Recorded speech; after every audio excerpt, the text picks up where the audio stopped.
안녕하세요. 저는 경기도에 사는 60대 여성입니다. 세월이라는 것이 참으로 야속한 것 같아요. 어느덧 60대가 되어 있는 제 자신을 보면서 요즘은 그런 생각을 하는 것 같습니다. 뭐, 인생 무상이라고 할 만큼은 아니지만 그래도 참 허한 것 같다는 생각도 들고요. 왜 그런 말들 많이 하잖아요. 자식 키워봤자 소용없다 하는 말 말입니다. 그리고 아들 가진 부모들은 이런 말들도 많이 하시죠. 아들 키워봐야 며느리 남편이다 하는 말 말입니다. 저도 사실 얼마 전까지는 그렇게 생각하고 살았습니다. 그리고 그렇게 생각하고 자식들과는 조금 거리를 두는 것이 결혼을 한 자식들이 더 행복하게 살 수 있는 길이라고 생각하기도 했고요. 그런데 오늘 이곳에 사연을 쓰게 된 계기가 되었던 그 일을 겪고 나서는 그래도 부모와 자식 간에 어느 정도 교류도 있고 서로 할 말은 하고 살아야 하는 거구나 하는 생각을 하게 되었던 것 같네요. 네, 오늘은 제 자식에 관한 이야기를 한번 해볼까 합니다. 정확히는 아들내미와 아들내미의 마누라 이야기요. 뭐, 지금은 아들내미 마누라가 아니게 된 전 며느리지만요. 제 며느리가 이제는 전 며느리가 되게 된 그 이야기를 지금부터 시작해 보겠습니다. 저는 흔히들 이야기하는 남편 복이 참 없는 여편네였습니다. 하지만 결혼을 잘못했다고 생각하지는 않았어요. 뭐, 알고 한 결혼이었습니다. 저희 아버지가 참 나쁜 사람이었거든요. 그냥 다 하신 분이었습니다. 술도 좋아하고 또 그 좋아하는 술을 마시고 매일 가족들을 때리고 밖에서 첩질하고 다니고 돈도 한 푼도 집에 안 가져다 주고 그런 것들이요. 하나만 해도 손가락질을 받는 일들을 그냥 다 하셨어요. 아마 지구상에서 가장 못돼 먹은 남편 그리고 아버지가 아니었나 싶네요. 평생을 그렇게 밖에서 첩질하고 도박하고 가끔 집에 들어오는 날이면 술을 먹고 돈을 내놓으라고 온 집안을 뒤집어 엎는 그런 아버지의 밑에서 나고 자랐습니다. 당연히 아버지를 너무너무 많이 미워했어요. 제 손으로 죽일 수만 있다면 죽이고 싶다 하는 생각도 참 많이 했었습니다. 저는 나중에 아버지가 돌아가실 때 임종도 지키지 않았거든요. 그리고 마지막으로 배웠을 때도 이렇게 이야기했을 정도로 아버지를 미워했어요. 나는 아버지를 단 한 번도 아버지라 생각한 적 없고 어른이라 생각한 적도 없고 안타깝거나 불쌍한 마음이 손톱만큼도 없어요. 아버지가 당장 내일 돌아가신다고 해도 눈물 한 방울 안 흘릴 거예요. 그리고 오늘 아버지에게 이 말을 한 걸 평생 후회하지도 않을 거고요. 그리고 그 말은 지금까지 지켜지고 있습니다. 저는 정말로 아버지가 돌아가셨을 때 눈물 한 방울 흘리지 않았고 지금까지 돌아가시기 직전에 그런 말을 한 걸 후회하지 않거든요. 가끔은 더 이야기할 걸 그랬나 하는 후회가 남았으면 남았지 말입니다. 아무튼 그런 아버지 밑에서 자랐으니 일단은 다 필요 없고 그 집을 벗어나는 것이 제 일의 목표였습니다. 그렇다고 지나가는 남자 아무나 붙잡고 결혼을 하자 할 수는 없었지만 그래도 남편은 제 아버지보다는 나아 보였어요. 물론 낫기는 합니다. 적어도 저희 남편은 술을 먹고 집에 와서 저나 아이들을 때리지는 않았거든요. 밖에서 첩질하고 집에 생활비 안 가져다 주는 것은 했지만요. 뭐 남자나 남편에 대한 대단한 환상과 그로 인해 내 인생이 달라질 거라는 동화 같은 이야기를 꿈꾸며한 결혼은 아니었기 때문에 내 발등 내가 찍었다 그렇게 여기면서 살았어요. 그래서 그런지 마음이 힘들기는 했지만 나름대로 잘 살아냈다고 생각합니다. 그리고 남편과 결혼하지 않았으면 내 새끼들이 없는 거잖아요. 그래서 더더욱 후회하지는 않아요. 저에게는 아들 하나, 딸 하나가 있습니다. 둘 다 제 속을 한 번도 썩여본 적이 없는 효자 효녀예요. 뭐, 둘 다 공부를 너무 잘해서 학비 때문에 제가 등골이 조금 휘기는 했지만 그건 제가 오히려 너무 감사한 부분이었고요. 우리 아들과 딸이 늘상 저에게 해줬던 말이 있습니다. 성공해서 효도할게요. 나중에 나는 돈 많이 벌어서 엄마 다 줄 거야. 뭐, 그런 말이요.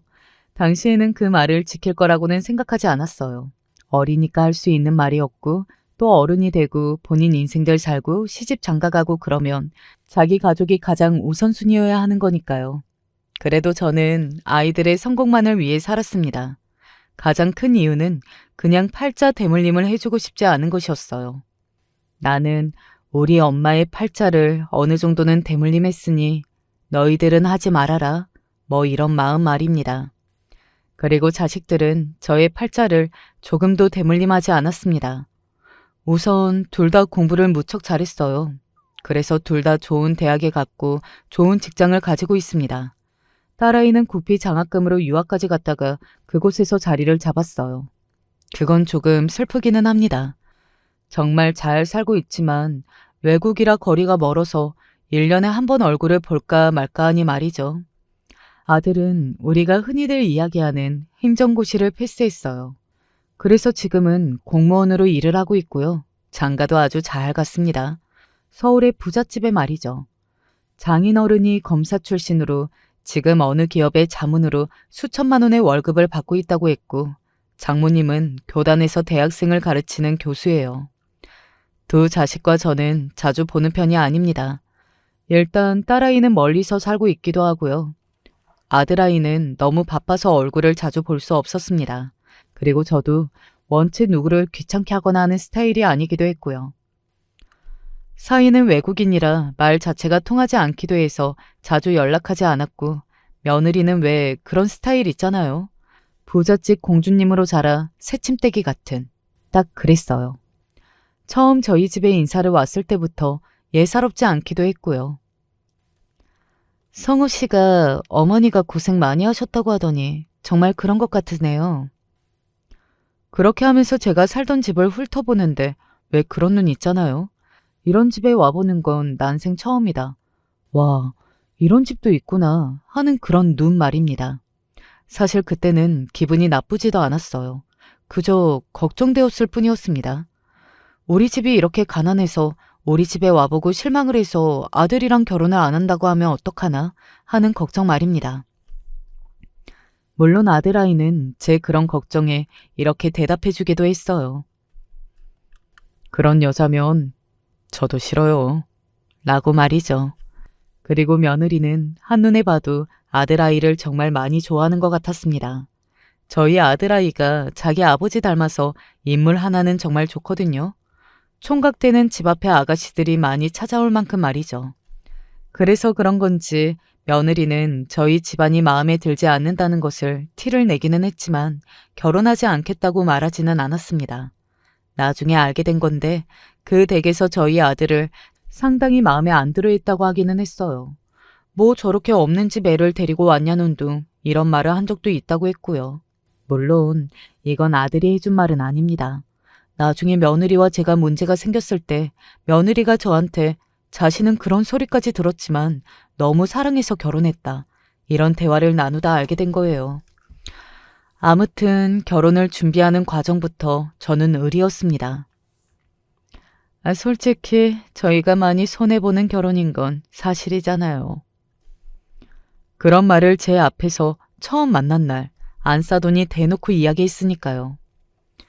사람이 아무리 잘났다고 해도 그래도 집안을 보는 이유가 다 있는 건데 애가 죽겠다고 하고 저도 아드님 몇 번 만나보고 하니 사람은 괜찮은 것 같아서 허락은 하지만 여간 속인 답답한 게 아니에요. 충분히 이해합니다.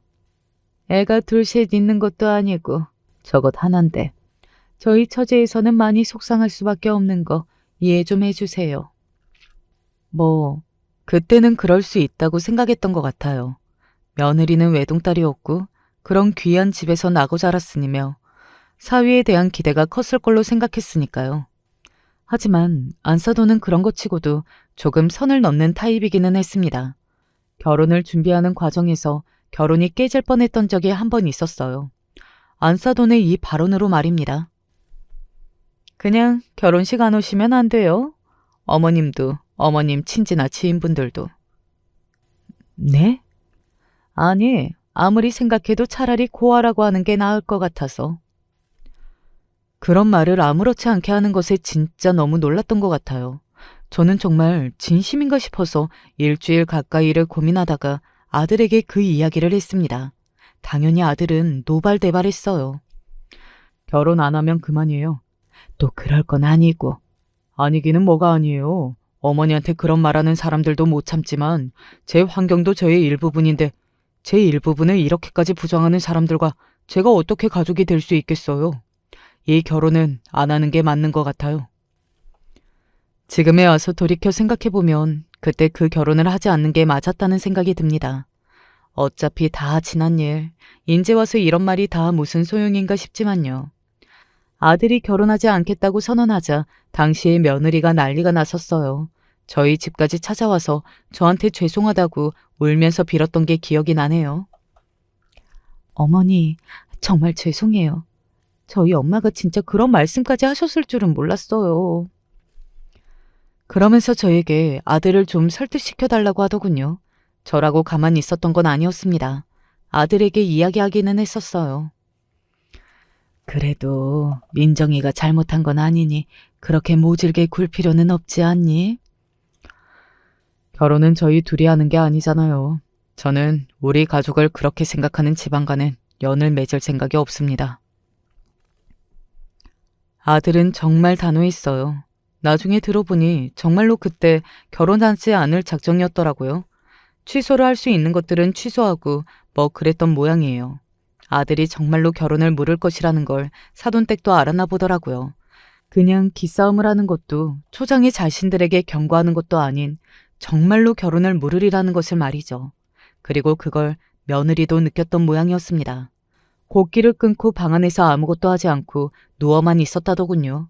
그 모습을 보다 못한 안사돈이 저를 찾아왔었습니다.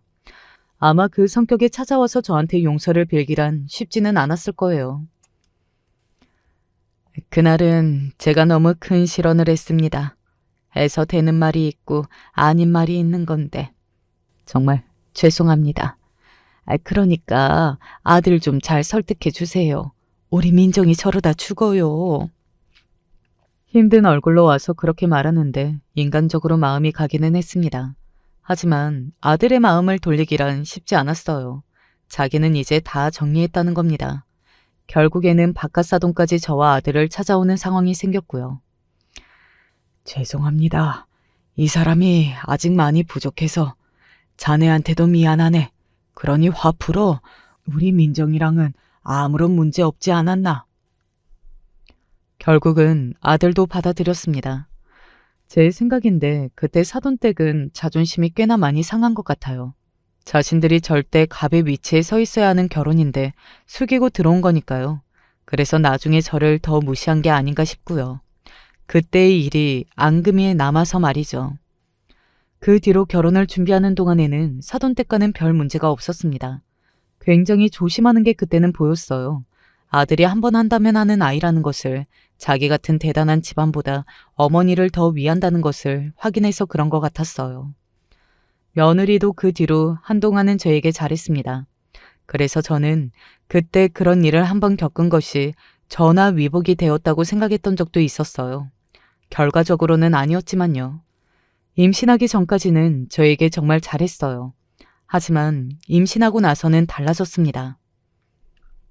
어머니, 제가 안정기 될 때까지는 저희 집에 안 오셨으면 좋겠어요. 제가 뭐 며느리 집에 자주 드나드는 것도 아니었습니다. 초기라 걱정이 돼서 조금 들여다본 거랑 연락을 몇 번 한 게 전부였어요. 그 들여다본 것도 대부분 임산부 몸에 좋다는 음식을 등고 간 거였고요. 마음이 편한 게 제일 중요한 법이잖아요. 어머님이 아무리 편하게 해주신다고 해도 저로서 어머님은 시어머니라 신경이 쓰일 수밖에 없거든요. 그래서 당분간은 조금 방문이나 연락을 자제해 주셨으면 좋겠어요. 사실 조금 서운하기는 했지만 거기까지는 이해를 했습니다. 며느리의 말대로 아무리 제가 편하게 해주려고 노력을 한다고는 하나 어찌되었든 간에 저는 시어머니잖아요. 얼굴을 자주 보고 연락을 하는 것이 불편할 수는 있으니까요. 그래서 임신 기간 내내 거의 연락을 하지 않았어요. 물론 찾아가지도 않았고요. 아들이 언젠가 한 번은 저에게 이렇게 물었던 적이 있습니다. 어머니, 요즘 왜 이렇게 연락도 없으시고 집에도 안 오세요? 며느리가 이야기하지 않은 것으로 보였어요. 그냥 불편할까 봐 그러지. 어머니가 뭐가요? 너는 네 엄마라 몰라도 며느리 입장에서는 그게 아니다. 그 사람이 그래요? 아유, 아니다. 내가 그냥 그런 마음이 들어서 그래. 그러니 너는 그냥 잘해주기만 해라. 임산부는 마음 편한 게 최고야. 알겠지? 솔직히 이야기하면 저는 정말 숨죽이면서 눈치라는 눈치는 다 보는 시어머니였습니다. 처지 바꿔놓고 생각해도 저 같은 시어머니가 뭐가 그렇게 싫고 불편했는지 싶을 만큼 말이죠. 아무튼 임신 초창기에만 찾아오지 말아달라던 며느리의 이야기와는 다르게 출산을 할 때까지 거의 며느리의 얼굴을 보지 못했어요. 아들이 한두 번 저희 집을 찾아온 적이 있기는 했지만 정말 그게 다였습니다. 그렇게 만삭이 되고 아이를 낳을 때가 왔어요.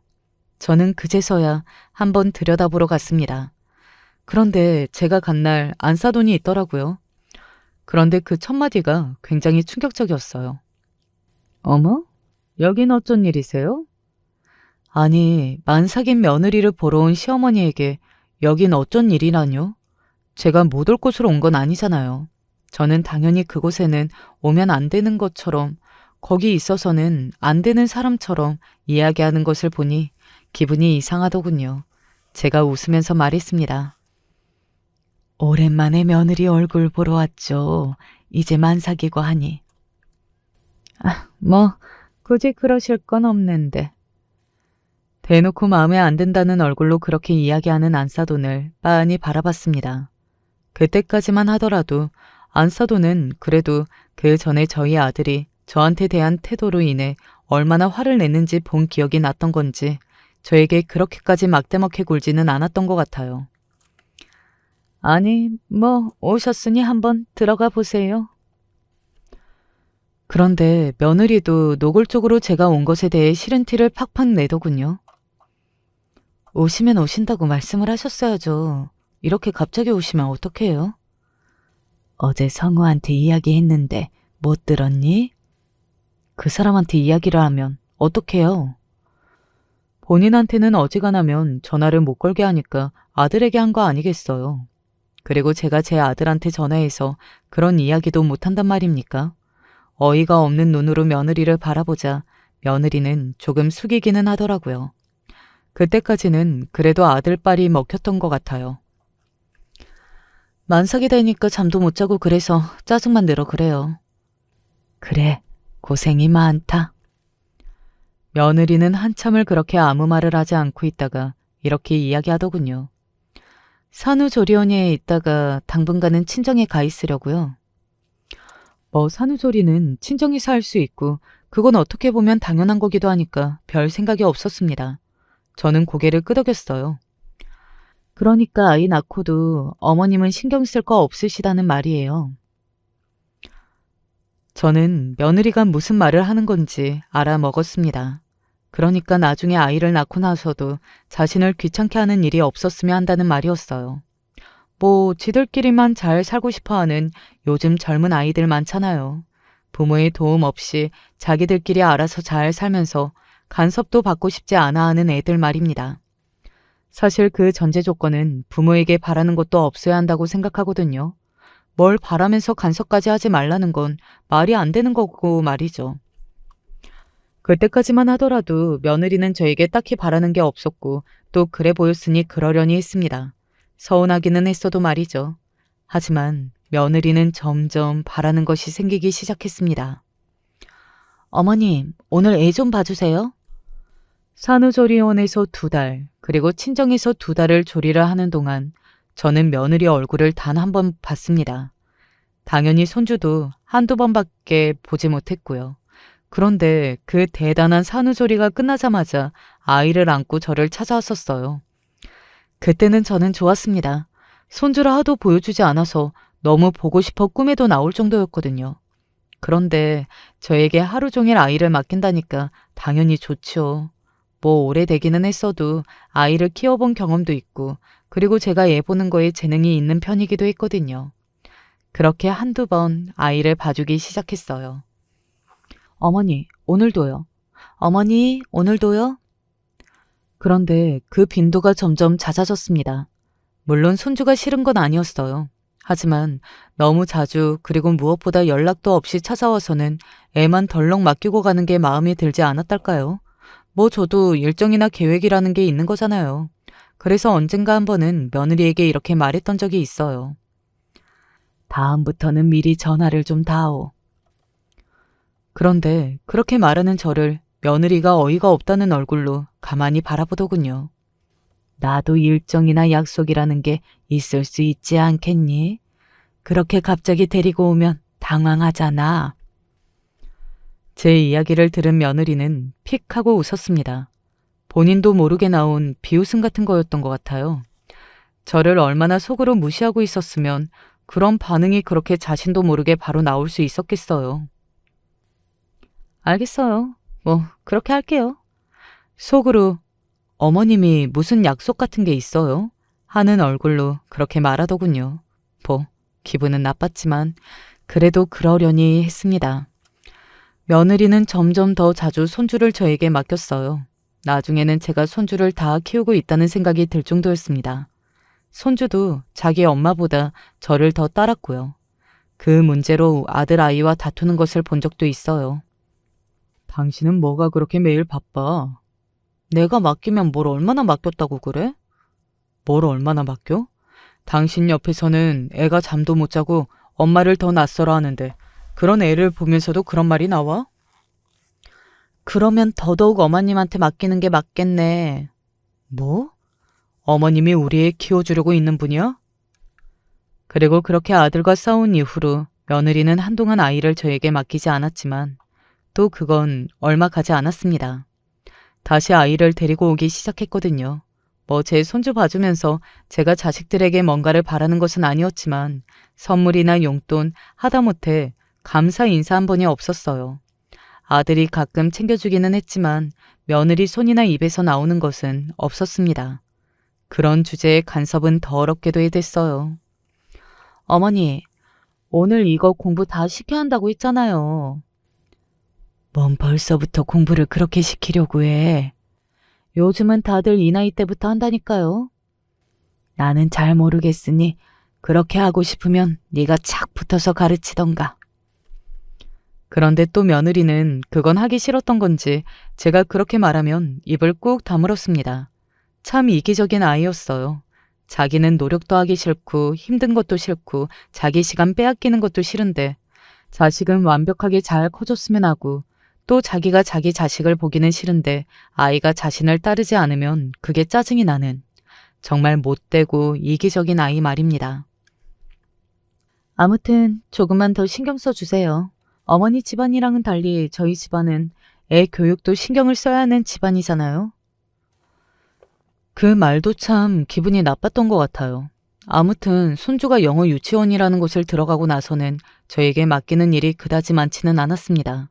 손주를 저에게 맡길 일이 없으니 며느리도 귀신같이 연락이 없어졌고요. 본인이 필요할 때만 연락을 하는 아이였기 때문에 그다지 놀랄 일도 아니었지만요. 그러던 중에 일이 터졌습니다. 제가 갑자기 볼 일이 생겨서 내일까지 아이 좀 맡아주세요. 갑자기 연락도 없이 주말에 찾아와서는 아이를 저에게 던져주듯 주는 겁니다. 제가 어이가 없어서 물었어요. 내가 집에 없었으면 어쩔 뻔했니? 이렇게 연락도 없이 오면 어떻게 하냐? 라고 말이죠. 어머님은 집에 늘 계시잖아요. 어머님이 어딜 가신다고? 또 저를 무시하는 듯한 그 말투와 얼굴에 화가 나기는 했지만 그래도 참았어요. 어디 가는데 이렇게 급하게 아이를 맡겨? 그걸 어머니한테 제가 왜 이야기해야 하는 건데요?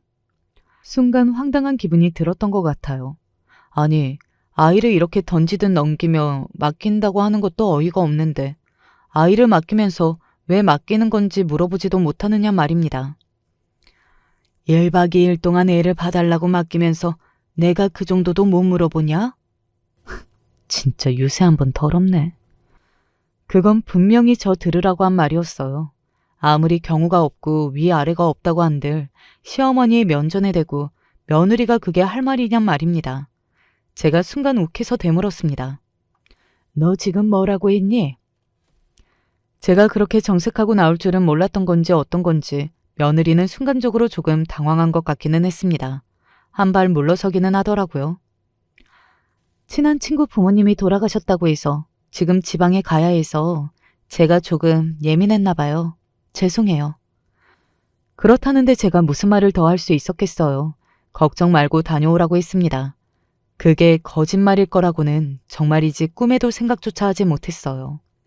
그런데 그날따라 손주 녀석이 기운이 뻗쳤습니다. 온 집안을 들쑤시고 다녔거든요. 제가 진정시켜 보려고 해도 소용이 없었어요. 언젠가 아들 녀석이 전화로 했던 이야기가 생각났습니다. 저렇게 스트레스를 많이 받는데 공부를 시키는 게 맞나 싶네요. 애가 많이 힘들어해? 네. 지 엄마고 할아버지고 할머니고 맨날 얼굴 볼 때마다 오늘은 유치원에서 뭐 배웠는지 이런 것만 물어보니까 그 어린 나이에도 공부라는 거에 대해서 벌써 진료하는 것 같고 저는 그래서 손주 녀석이 안쓰럽다는 생각이 들었습니다. 검사 할아버지의 교수인 할머니의 얼마나 손주에 대한 기대가 크겠어요. 그런데 본인은 하기 싫으면 너무나 큰 스트레스고 말입니다. 저는 그래서 그렇게 날뛰는 모습을 보면서도 말려야겠다는 생각이 들지는 않았습니다. 위험하게 놀지만 않으면 된다 생각하고 두고 보고 있었어요. 그런데 아이가 순식간에 식탁 위로 올라가더니 밑으로 뛰어내렸습니다. 정말 눈 깜짝할 사이였어요. 왜 아이를 보다 보면 그렇게 눈 깜짝할 사이에 다치기도 하고 그런 법이잖아요. 아마 아이를 키워보신 분들이라면 제가 무슨 이야기를 하는지 다들 아실 겁니다. 할머니 아파. 발목을 부여잡고 그렇게 우는 손주를 보는 제가 더 아팠어요. 저는 재빨리 아이를 업고서는 나가 택시를 타고 병원 응급실로 갔습니다. 정말 정신이 하나도 없었어요. 출장을 갔다는 아들에게도 또 한창 상갓집에서 일을 하고 있을 며느리에게도 전화를 할 수 없었습니다. 좀 삔 거니까 너무 걱정하지 않으셔도 될 것 같아요. 뼈에는 이상이 없나요? 정말 문제 없어요? 네, 사진 다 찍어봤는데 별 이상은 없어요. 그러니까 안심하시고 그만 가보셔도 됩니다. 발목이 퉁퉁 부어오른 손주를 보고 제가 얼마나 울었는지 몰라요. 왜 아이가 그런 식으로 다치면 꼭 아이를 제대로 보지 못한 제가 죄인 같고 그런 법이잖아요. 그래서 그날은 밤새 거의 한숨도 자지 못했어요. 그리고 다음 날이 밝았습니다. 문제의 그 일은 그날 일어났어요. 어머? 애 발에 이게 뭐예요? 상갓집에서 돌아온 며느리가 붕대가 칭칭 감긴 손주 녀석의 발목을 보고 기함을 하며 소리쳤습니다. 저는 순간적으로 며느리에게도 너무 죄스러운 마음이 들었어요. 식탁 위에서 뛰었는데 너무 순식간에 일어난 일이라 내가 미처 보지 못했다. 그리고 미안하다고까지 했어요. 그런데 며느리는 순간적으로 이성을 잃은 건지 어떤 건지 찢어지는 목소리로 소리를 꽥 하고 질렀습니다. 지금 제정신이세요? 라고 말이죠. 아니, 애를 어떻게 보면 애가 식탁 위에 올라가는 걸 못 봐요? 그리고 어떻게 이렇게 떨어져서 다치게 둬요? 그 엄청난 고함 소리에 저는 순간적으로 확 기세에 눌려서 그 어떤 말도 하지 못했어요. 지금 저한테 분풀이 하고 싶은 거 애한테 하시는 거죠? 하지만 그 말을 듣고 있을 수 없었습니다. 그게 무슨 소리냐? 내가 너한테 화가 났다고 한들 왜 그걸 내 손주한테 풀어? 그게 아니고서야 식탁 위에 올라가는 짓도 저랑 있으면 생전 안 하는 짓인데 왜 그런 짓을 하느냐고요. 어머님이 일부러 그런 게 아니면. 너무 어이가 없고 억울해서 눈물이 다 날 것 같더라고요. 사람이 할 말이 있고 못할 말이 있는 게다. 내가 내 손주를 일부러 다치게 하다니 그게 무슨. 저는 어머님 말 못 믿어요. 이거 가만히 안 있어요. 그냥은 못 넘어간다고요. 뭘 어쩌겠다는 건지 싶어서 가만히 며느리를 바라봤습니다. 그리고 그 뒤로 며느리의 입에서 나온 말은 정말 상상을 초월하는 말이었어요. 어머님이 정말 죽고 싶으신 모양인데 우리 아버지 어떤 사람인지 알죠? 거기서 시어머니한테 죽고 싶으신 모양인데 라는 말을 하는 것도 기가 막혔지만 자기 아버지 뭐 하는 사람인 줄 알죠 라뇨? 그 말은 즉슨 이런 말이잖아요. 사돈이 검사인 게 뭐?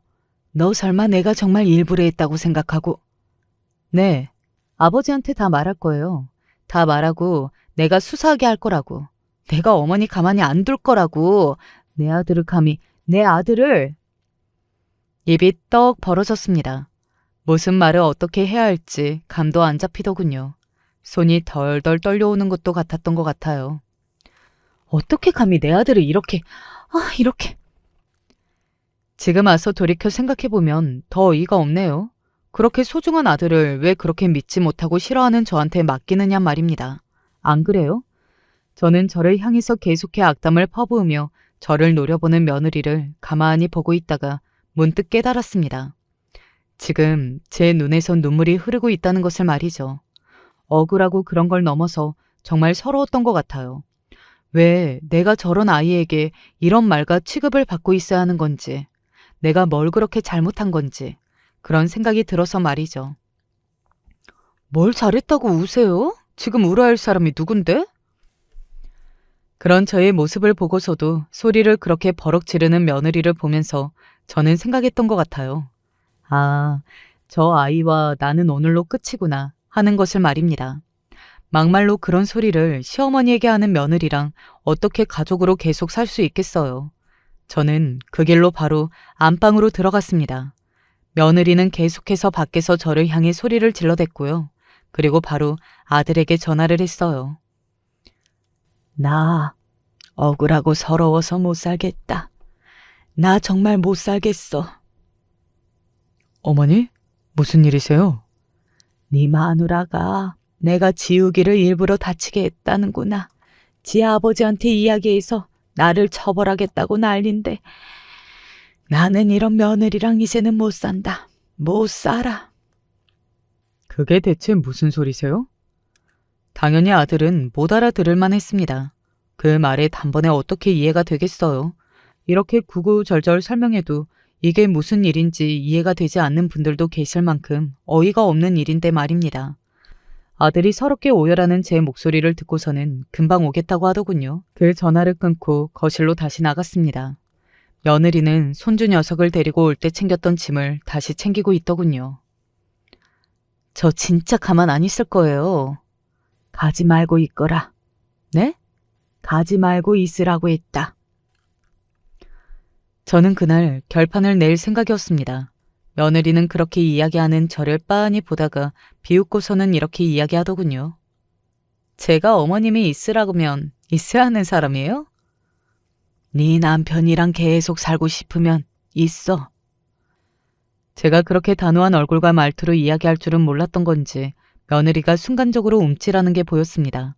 하지만 그 와중에도 이렇게 받아치기는 하더군요. 그러면 뭐, 제가 겁이라도 먹을 줄 알아요? 그리고 어머님 아들도 지 아들 바보예요. 지 아들이 이렇게 다쳤다는데 어머님 편을 들 것 같아요? 며느리는 그렇게 말하면서도 가지 않고 있기는 하더군요. 아들은 생각보다 더 일찍 도착했습니다. 마침 출장을 끝나서 주변을 지나가는 중이었다고 하더라고요. 이게 다 무슨 일이에요? 챙기다만 짐과 거실 한가운데 세상 모르고 곤히 잠든 손주 녀석, 그리고 소파에 앉아있는 며느리와 바닥에 앉아서 멍하니 천장만 보고 있는 저를 보고 아들이 소리쳤습니다. 어머니가 애를 잘못 봐서 우리 지우개가 다리가 이렇게 다쳤잖아. 그런데 내가 그런 소리도 못해? 내가 뭘 그렇게 잘못했는데. 며느리가 선빵을 치더군요. 저는 어이가 없어서 그런 며느리를 가만히 보고 있었습니다. 당신이 어머님한테 뭐라고 했는데? 그냥 애를 어떻게 봤길래 이렇게 됐냐고. 내가 그 소리도 못해? 나도 애 다친 거 보니까 순간적으로 화도 나고 욱해서 그런 거지. 제일 중요한 말은 빼놓고 하더군요. 며느리 본인도 그렇게 말하면서 제 눈치를 한번 힐끔 보기는 했습니다. 본인도 알았던 겁니다. 본인이 저에게 얼마나 심한 말을 한 건지 말이죠. 그게 정말 다냐? 그럼 뭐가 더 있는데요? 내가 일부러 그런 거라며? 내가 너 미워서 일부러 지우개를 다치게 한 거라며? 그래서 나보고 죽고 싶냐고 하지 않았니? 네 아버지가 검사니까 각오하라고. 며느리의 표정이 점점 안 좋아지는 게 보였습니다. 제 입으로 들으니 새삼스럽게 본인이 얼마나 엄청난 말을 한 건지 와닿은 모양이더라고요. 뭐, 지가 뱉을 때는 몰랐겠죠. 생각 없이 뱉은 말일 테니까요. 생각이라는 걸 아는 인간이라면 할 수 없는 말이잖아요. 어머니 말이 정말이야? 아들의 목소리가 낮게 가라앉았습니다. 저도 처음 보는 아들의 모습이었어요. 그렇게 화난 모습은 말이죠. 그리고 그건 며느리도 마찬가지인 듯 보였습니다. 엄청나게 당황하기 시작했거든요. 아니, 그게 아니고 나도 순간적으로 놀라서. 어머니한테 정말로 저런 말을 했냐고 묻잖아. 했는지 아닌지만 말해. 아들이 다시 한번 크게 소리를 질렀고 며느리는 몸을 움찔하고 떨고서는 가만히 있었습니다. 그리고 그 침묵이 대답이나 마찬가지였어요. 본인이 그 말을 한 게 맞다는 건 말입니다. 네가 정말 돌았구나. 말을 무슨 그렇게 해? 왜? 어머니한테는 죽고 싶냐는 둥 그런 말을 아무렇지 않게 해놓고 나한테 돌았냐는 말 듣는 건 싫어? 어? 며느리가 입을 꼭 하고 다물었습니다. 그러고는 슬쩍 저를 보더군요. 저는 그 상황에서 저를 왜 보는 건지 모르겠다고 생각했던 것 같아요. 제 탓이라고 쳐다보는 건지 아니면 도와달라는 건지 말입니다. 뭐 어느 쪽이든 이해는 전혀 되지 않지만요. 그런데 아들의 입에서 엄청난 말이 튀어나왔어요. 여기서부터는 정말 꿈에도 상상하지 못한 일들입니다. 나는 이제는 너랑 못 살겠다. 내가 어디까지 봐줘야 하니? 어? 여보, 그게 무슨 말이야? 아니, 무슨 이런 일로 말을 그렇게까지. 이런 일로? 너는 네 어머니를 그 정도로 무시한 게 별것 아닌 일이니? 어? 내가 언제 어머니를 또 그렇게 무시했다고. 그게 아니면 어머니한테 죽고 싶냐는 둥 일부러 그랬다는 둥 그런 소리를 어떻게 해? 그리고 뭐 장인어른이 검사야? 그래서 뭐 우리 어머니 고소라도 하게? 신고라도 하게? 뭐 어쩌려고? 그건 나도 순간적으로 화가 나서. 순간 같은 소리 좋아하네. 너는 그게 본심인 거야? 너도 본심이 튀어나온 거라고 평소에 그렇게 생각하고 대했으니 그런 말도 나오는 거지. 아니었으면 그런 말이 어떻게 튀어나와? 나는 네가 그동안 우리 어머니를 어떻게 생각하고 대했는지 단번에 알겠는데? 사실 아들 말이 다 맞는 말이었습니다. 그렇게 무의식 중에 나오는 말이라도 그 말에는 평소에 생각이 깔려있는 법이잖아요. 한 번도 생각해보지 않는 일이면 어떻게 그렇게 바로 그런 말이 튀어나올 수가 있느냐고요. 여보, 내가 잘못했어. 어? 네가 사과해야 할 사람이 나야? 아들의 그 말에 며느리는 저를 바라보더군요. 그리고는 저에게 다가와서 제 손을 잡았습니다. 어머니, 제가 정말 죄송해요. 아무리 화가 난다고 해도 해서는 되는 말이 있고 안 되는 말이 있는 건데. 그걸 아는 애가 그동안 그랬니? 하는 말이 목 끝까지 차올랐지만 그래도 삼켰습니다. 하지만 차마 괜찮다는 말은 튀어나오지 않더군요. 네가 무슨 말을 해도 나는 너랑 이제는 안 살아. 그런 일도 없겠지만 설사 어머니가 용서한다고 해도 나는 너랑 이제는 못 살아. 여보, 왜 그래? 내가 모를 줄 알아? 아들이 무언가 의미심장한 말을 꺼냈습니다. 그리고 그 말에 며느리가 순식간에 그 자리에서 굳었어요. 두 사람 사이에 무슨 일이 있는 것 같아 보였습니다. 뭘? 너 혜정씨 부모님 상갓집 다녀온 거 아니잖아. 아들이 정색을 하고 그렇게 이야기하더군요. 그 이야기를 듣는데 순간 저도 뒷목이 싸해지는 기분이 들었다니까요. 그런데 당사자인 며느리는 어땠겠어요? 그게 도대체 무슨 말이야? 내가 거길 안 가면 어딜 갔다 와? 너는 내가 병신 같아 보이냐? 모르는 척 해주고 있으니까 진짜로 머저리 같아? 어? 아들은 그렇게 이야기하면서 품 안에서 뭔가를 꺼냈습니다. 그리고 며느리의 얼굴에 그거를 던졌어요. 순식간에 일어난 일이었습니다. 이게 뭔데? 며느리는 덜덜 떨리는 목소리와 덜덜 떨리는 손으로 아들이 자기 얼굴을 향해 뿌린 것을 집어 들었습니다. 그리고는 얼굴이 하얗게 질렸어요. 저도 제 주변으로 떨어진 그것을 한 장 들어 올렸습니다. 그건 사진이었어요. 아니, 이게 무슨... 그 사진 속에는 어떤 젊다 못해 어려 보이는 남자 하나와 며느리가 뽀뽀하는 장면이 찍혀 있었습니다. 제 입이 떡하고 벌어질 수밖에 없었어요. 여보, 이건... 뭐, 할 말이 더 있어? 어? 이건 내가 육아로 너무 스트레스를 받아서 한두 번 간 거야, 어? 한두 번 같은 소리 좋아하네. 너 1년 동안 그 호스트바 다닌 거 알아? 호스트바. 정말 제가 그런 단어를 듣게 되는 날이 오리라고는 상상조차 해본 적이 없었습니다. 남자들이 나오는 술집이라는 건 언젠가 드라마 속에서 본 적이 있었어요. 그런데 그 말을 지금 제 귀로 직접 내 며느리가 그런 곳에 다니고 있다는 것을, 그것도 아들의 입을 통해 듣고 있다니 현실감이 전혀 느껴지지 않았습니다. 너 거기서 수천만 원씩 쓰고 다니는 것도 이미 다 알아. 여보, 내가 잘못했어, 어? 내가 잘못했어. 거기 쳐 다니느라 어머니한테 지 새끼 맡기고 나간 거였으면서 어머니한테 그런 소리를 해? 네가 사람이냐? 어? 네가 사람이야? 아들 말대로 며느리는 그런 곳에 남자를 만나러 간다고 나가면서 저에게 손주를 맡기면서 손주가 다쳤다는 말에 노발대발하며 협박을 해댄 겁니다. 저도 기가 막혔어요. 어머니, 당분간 지우개 좀 봐주세요. 제가 다 정리될 때까지만요. 이런 모습 보여드려서 정말 면목 없습니다. 죄송해요. 아들은 그렇게 꾸벅 인사를 하고서는 그대로 밖으로 나갔습니다. 며느리는 재빨리 그런 아들을 따라 나섰고요. 간절하게 아들의 이름을 부르면서 말입니다. 저는 바닥에 떨어진 며느리의 그 더러운 사진들을 재빨리 한 구석으로 치워뒀어요. 손주가 볼까 봐서 말이죠. 며느리가 좋은 아이라고는 생각하지 않았지만 이런 일로 아들과 갈라서는 일이 있을 거라고는 생각해보지는 않았습니다. 며느리가 다른 건 몰라도 아들은 정말 좋아하는 것 같았으니까요. 그런데 다른 남자라니?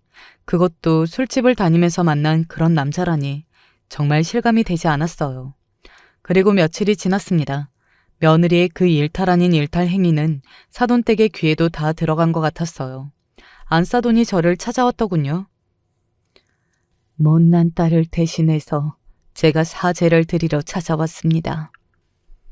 안사돈이 저에게 그렇게 고개를 숙이는 건 저는 처음 보는 일이었어요. 이건 다 애를 잘못 키운 제 죄입니다. 그 말을 부정하고 싶지는 않았어요. 막대먹은 안사돈을 보면서 저러니 며느리가 저렇게 컸지 하는 생각을 했던 적이 있었으니까요. 사돈께서 박서방을 한 번만 설득해 주시면 안 될까요? 저희 창피해서 고개 못 들고 삽니다. 그런 일로 이혼당했다고 소문이라도 나면 정말 고개 못 들어요. 차마 술집 남자니 이런 말은 입에 담을 수 없나 보더라고요. 싫습니다. 제가 단칼에 단호하게 거절했습니다. 뭐 제가 거절할 것을 예상은 했어도 그렇게까지 단호하게 거절할 줄은 몰랐던 건지 안사돈은 조금 당황한 기색이기는 하더군요. 그런 며느리 저도 싫습니다. 그리고 그런 곳은 한 번만 가는 건 아니라고들 하는데 다시는 안 갈 거라는 보장도 없고 제 손주를 그런 엄마 밑에서 자라게 할 수도 없는 노릇이고요. 무엇보다 그런 엄마 밑에서 클 손주가 가장 걱정되기도 했고 말입니다. 그 심정은 이해는 되지만 그래도 한 번만 더 기회를 주시면. 뭐 며느라게 평소 행실이 바르고 착한 아이면 한 번쯤 그런 일탈 해볼 수 있지 하고 생각할 수도 있어요. 하지만 그런 아이 아니었다는 건 안사돈이 그 누구보다 잘 아시지 않습니까? 저는 며느리에게 정말 믿음이 생기지 않습니다. 그런 아이와 어떻게 더 이상 가족으로 지낼 수 있겠습니까? 그렇게 단호하게 거절했습니다. 안사돈은 몇 번이고 저를 더 설득해 보려고 했지만 제가 도저히 설득될 것 같지 않자 마지막에는 차가운 얼굴로 저를 노려보더니 가더군요. 사람 참 바뀌지 않는다고 생각했던 것 같아요. 며느리는 끝끝내 아들과 합의 이혼을 해주지 않았고 결국 아들은 이혼 소송을 할 수밖에 없었습니다. 사돈댁도 참 답답하기는 했을 것 같아요. 소송을 하면 소문이 나는 건데 자기 딸내미가 이혼은 절대 못하겠다고 우기는 바람에 동네방네 소문이라는 소문은 다 나게 소송이 걸린 거니까요. 게다가 바깥사돈은 검사 출신이셨잖아요. 그러니 주변 지인에게 파다하게 소문이 나는 것은 너무나 당연한 수순이고요. 그것 때문인지 어떤 건지 결국에는 며느리는 합의하자고 찾아왔다고 했습니다. 위자료고 양육권이고 다 아들이 원하는 대로 해주겠다고 말이죠. 그렇게 아들과 며느리는 이혼을 했어요. 하지만 이미 동네에 파다하게 소문이 난 것은 어쩔 수 없었습니다. 남자가 술을 따라주는 그런 가게에서 젊은 남자와 그런 짓을 하다가 이혼당했다는 그 말은 적극적인 이야기만큼 빠르게 소문이 퍼졌고 사돈댁과 며느리는 그 동네에서 얼굴을 들고 살 수 없게 되었다고 했어요. 그래서 어느 날 도망을 가듯 동네를 떠나야 했다고 말입니다. 손주 녀석의 짐들을 챙겨오던 날 마지막으로 며느리를 봤습니다. 그 와중에도 아직 며느리는 정신을 차리지 못하고 저를 원망하고 있었어요. 어머님만 아니었어도 하고 말이죠. 모든 것은 본인이 자처한 일인데도 말입니다. 아들이 판단을 잘했다고 생각했어요. 저런 사람과 평생을 가족으로 살 수는 없으니 말입니다. 이혼하고 나서 손주 녀석은 전적으로 제가 봐야 하는 상황이 되었습니다. 아들은 그 점을 무척이나 미안해했어요. 아이를 키운다는 것은 정말 힘든 일이잖아요. 아무리 순한 아이라도 말입니다. 걱정 말거라. 나는 정말 괜찮으니까. 그렇게 이야기해도 아들은 다달이 용돈이다, 선물이다 사들고 나르기는 합니다. 그게 본인 마음이 편한 길인 것 같아서 하지 말라고는 안 했어요. 잘 모아뒀다가 언젠가 손주가 대학에 가게 되거나 하는 날에 등록금으로 주려고 생각은 하고 있습니다. 그게 될지는 몰라도 말이죠. 힘든 시기가 있었고 지금도 여전히 힘들기는 하지만 그래도 그 전보다는 마음이 훨씬 편한 것 같아요. 그리고 손주를 잘 키워낼 자신도 있고 말입니다. 그래서 하루하루 살아내는 게 힘들지만은 않네요. 제 이야기는 여기까지입니다. 어떻게 들으셨는지 모르겠네요. 정말 세상에는 별의 별일이 다 있는 것 같죠? 아, 혹시 엄마 없이 자랄 제 손주에게 한마디씩 덕담을 해주실 수 있으실까요? 혹시 아나요? 좋은 분들에게 좋은 말들을 들으면 정말로 좋은 아이로 자랄 수도 있잖아요. 그러면 저는 이제 그만 사연을 줄이겠습니다. 마지막까지 제 이야기 들어주셔서 감사합니다. 언제나 건강하시고 여러분의 가정에는 늘 좋은 일만 있기를 바라겠습니다. 안녕하세요. 전 열심히 살고 있는 한 가정의 가장입니다. 부모라고 해서 똑같은 부모는 없겠죠. 오늘은 용기를 내어 저희 부모님 이야기를 해보려고 합니다. 남들에게 말하긴 그렇고 하여 익명으로 보내게 되는데 글이 두서가 없더라도 양해 부탁드립니다. 저희 아버지에겐 말버릇이 하나가 있습니다. 바로 남자가 말이야. 그리고 여자가 말이야입니다. 말버릇만 보셔도 느껴지시겠지만 저희 아버지는 참 가부장적인 분입니다. 남자가 말이야, 사내 대장부밖에 용기가 있어야 할 거 아니야? 용기가. 그 정도 탐으로 어떻게 가족 꾸리고 먹여 살리려 그래? 남자 구실도 제대로 못하는 놈들은 그냥 죽어도 싸지. 그런 놈들은 왜 살아? 공기 아깝게. 에휴. 여자가 말이다. 집안일도 제대로 못해? 여자가 돼서는 지아비가 바깥일을 하면 집안 살림하고 애들 돌보면서 그저 남자한테 순종하고 내내하며 살아야지.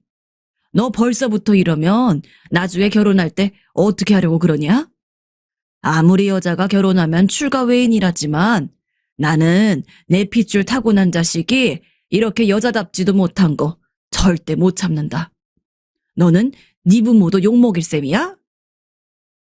사남매인 저희가 저를 포함해서 자라며 아버지에게 시도 때도 없이 들은 말들입니다. 어렸을 땐 그게 잘못된 건 줄도 몰랐습니다. 아버진 틈만 나면 저희가 아주 조금의 잘못만 해도 손을 드는 분이었습니다. 저희 사남매에겐 그런 아버지가 너무 무섭고 두려운 대상이었습니다. 그래서 아버지의 눈에 들지 않기 위해서 늘 숨죽이고 살았습니다. 아버진 저희 집 가장임과 동시에 저희 집 가족들을 모두 휘두르는 폭군이었습니다. 밤에 조금만 늦게까지 불을 켜고 있어도 불호령이 떨어졌고 제대로 된 기준도 없이 그저 아버지의 심기를 거슬렀다는 이유만으로 억울하게 밥을 굶어야 할 때도 있었습니다. 그리고 저는 어렸을 땐 모두가 다 그렇게 자라는 줄 알았습니다. 나만 그런 게 아니라 생각했습니다. 하지만 학교에 들어가고 나이가 들면서 다정한 아버지를 자랑하는 친구들을 보면서 아, 모두가 우리 아버지 같은 건 아니구나 라는 걸 깨달았습니다. 그때부터는 조금씩 왜 나만 이런 대접을 받아야 하는지 미움이 솟았습니다. 억울했습니다. 나도 똑같이 아이인데 부모에게 사랑받고 싶은데. 그러나 어렸던 제가 할 수 있는 것은 없었어요.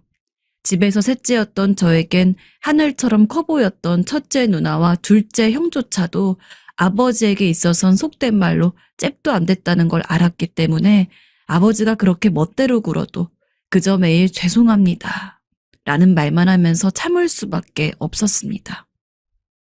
그러던 누나는 어느 날 독한 눈을 하고 이렇게 말했습니다. 나는 아버지가 너무 싫어. 아버지가 우리 집에 들어오지 않았으면 좋겠어. 차라리 사라졌으면 좋겠어. 그게 내 마음이 편하겠다고. 사실 나도 그래 누나. 아버지만 집에 없으면 우린 엄마랑 엄청 행복할 텐데. 그래도 절대 아버지 앞에선 그런 이야기 하지 마. 그러다가 아버지가 들으시면 너네 엄청 혼난다. 전 매일같이 아버지가 들어오지 않는 집을 꿈꾸었습니다. 당시 친구 하나는 아버지가 일 때문에 너무 바빠서 자주 못 본다며 투덜거린 적이 있었는데 전 오히려 그 친구가 너무 부러웠습니다. 물론 그 친구는 저랑 달리 좋은 아버지를 가졌기 때문에 아버지 얼굴을 못 보는 것이 아쉬웠겠지만 전 아니었으니까요. 또한 자식들한테 돌같이 보는 걸 넘어서 자기 소유물로 생각하는 아버지이기에 당연히 어머니한테도 잘할 리 없었습니다. 저희 어머니 젊어서부터 저희 아버지 때문에 참 속 많이 썩으셨던 분입니다. 아버진 가부장적인 성격만으로 끝나는 분이 아닙니다. 여자 문제도 참 많이 일으켰어요. 어렸던 저희 남매들도 알 정도였으니 어머니는 아마 더 힘드셨을 겁니다. 매일같이 여자 향수 냄새, 술 냄새 풍기면서 들어오는 아버지 때문에 눈물로 밤을 지새우고 아침까지 눈 한 번 감지 못한 채 꼬박 밤을 새우며 아버지를 기다리다가 저희 밥을 차려준 적도 많으세요. 물론 아버지는 어머니가 어떻게 살든 전혀 신경 쓰지 않았습니다. 전 그런 어머니가 너무 안쓰러웠어요. 근데 아버진 이 여편네야, 당신은 살 뺄 생각도 안 해? 이렇게 맨날 집에만 있으니 살이 찌지. 아니, 안 창피해? 남편 있는데도 말이야. 오히려 어머니가 살이 찐다느니 게으르다느니 하면서 그러니 자기가 밖으로 나가돈다고 자신의 바람을 정당화시켰습니다.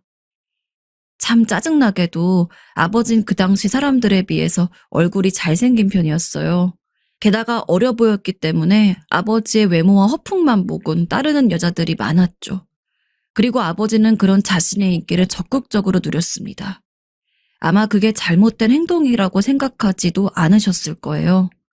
애초에 아버진 어머니를 사랑해서 결혼한 것도 아니었고 자신이 어머니랑 결혼한 것은 어쩔 수 없었으며 어머니와의 결혼을 엄청 손해라고 생각하셨으니까요.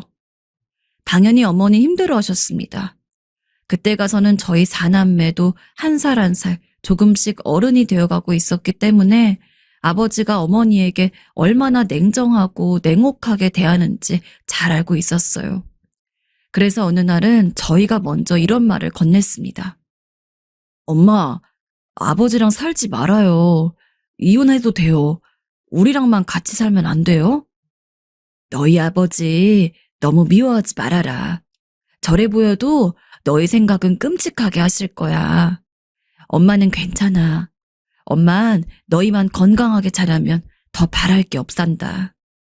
그러니 너희도 아버지에게 나쁜 마음 가지지 말고 공부 열심히 하면서 아프지 말아야 한다.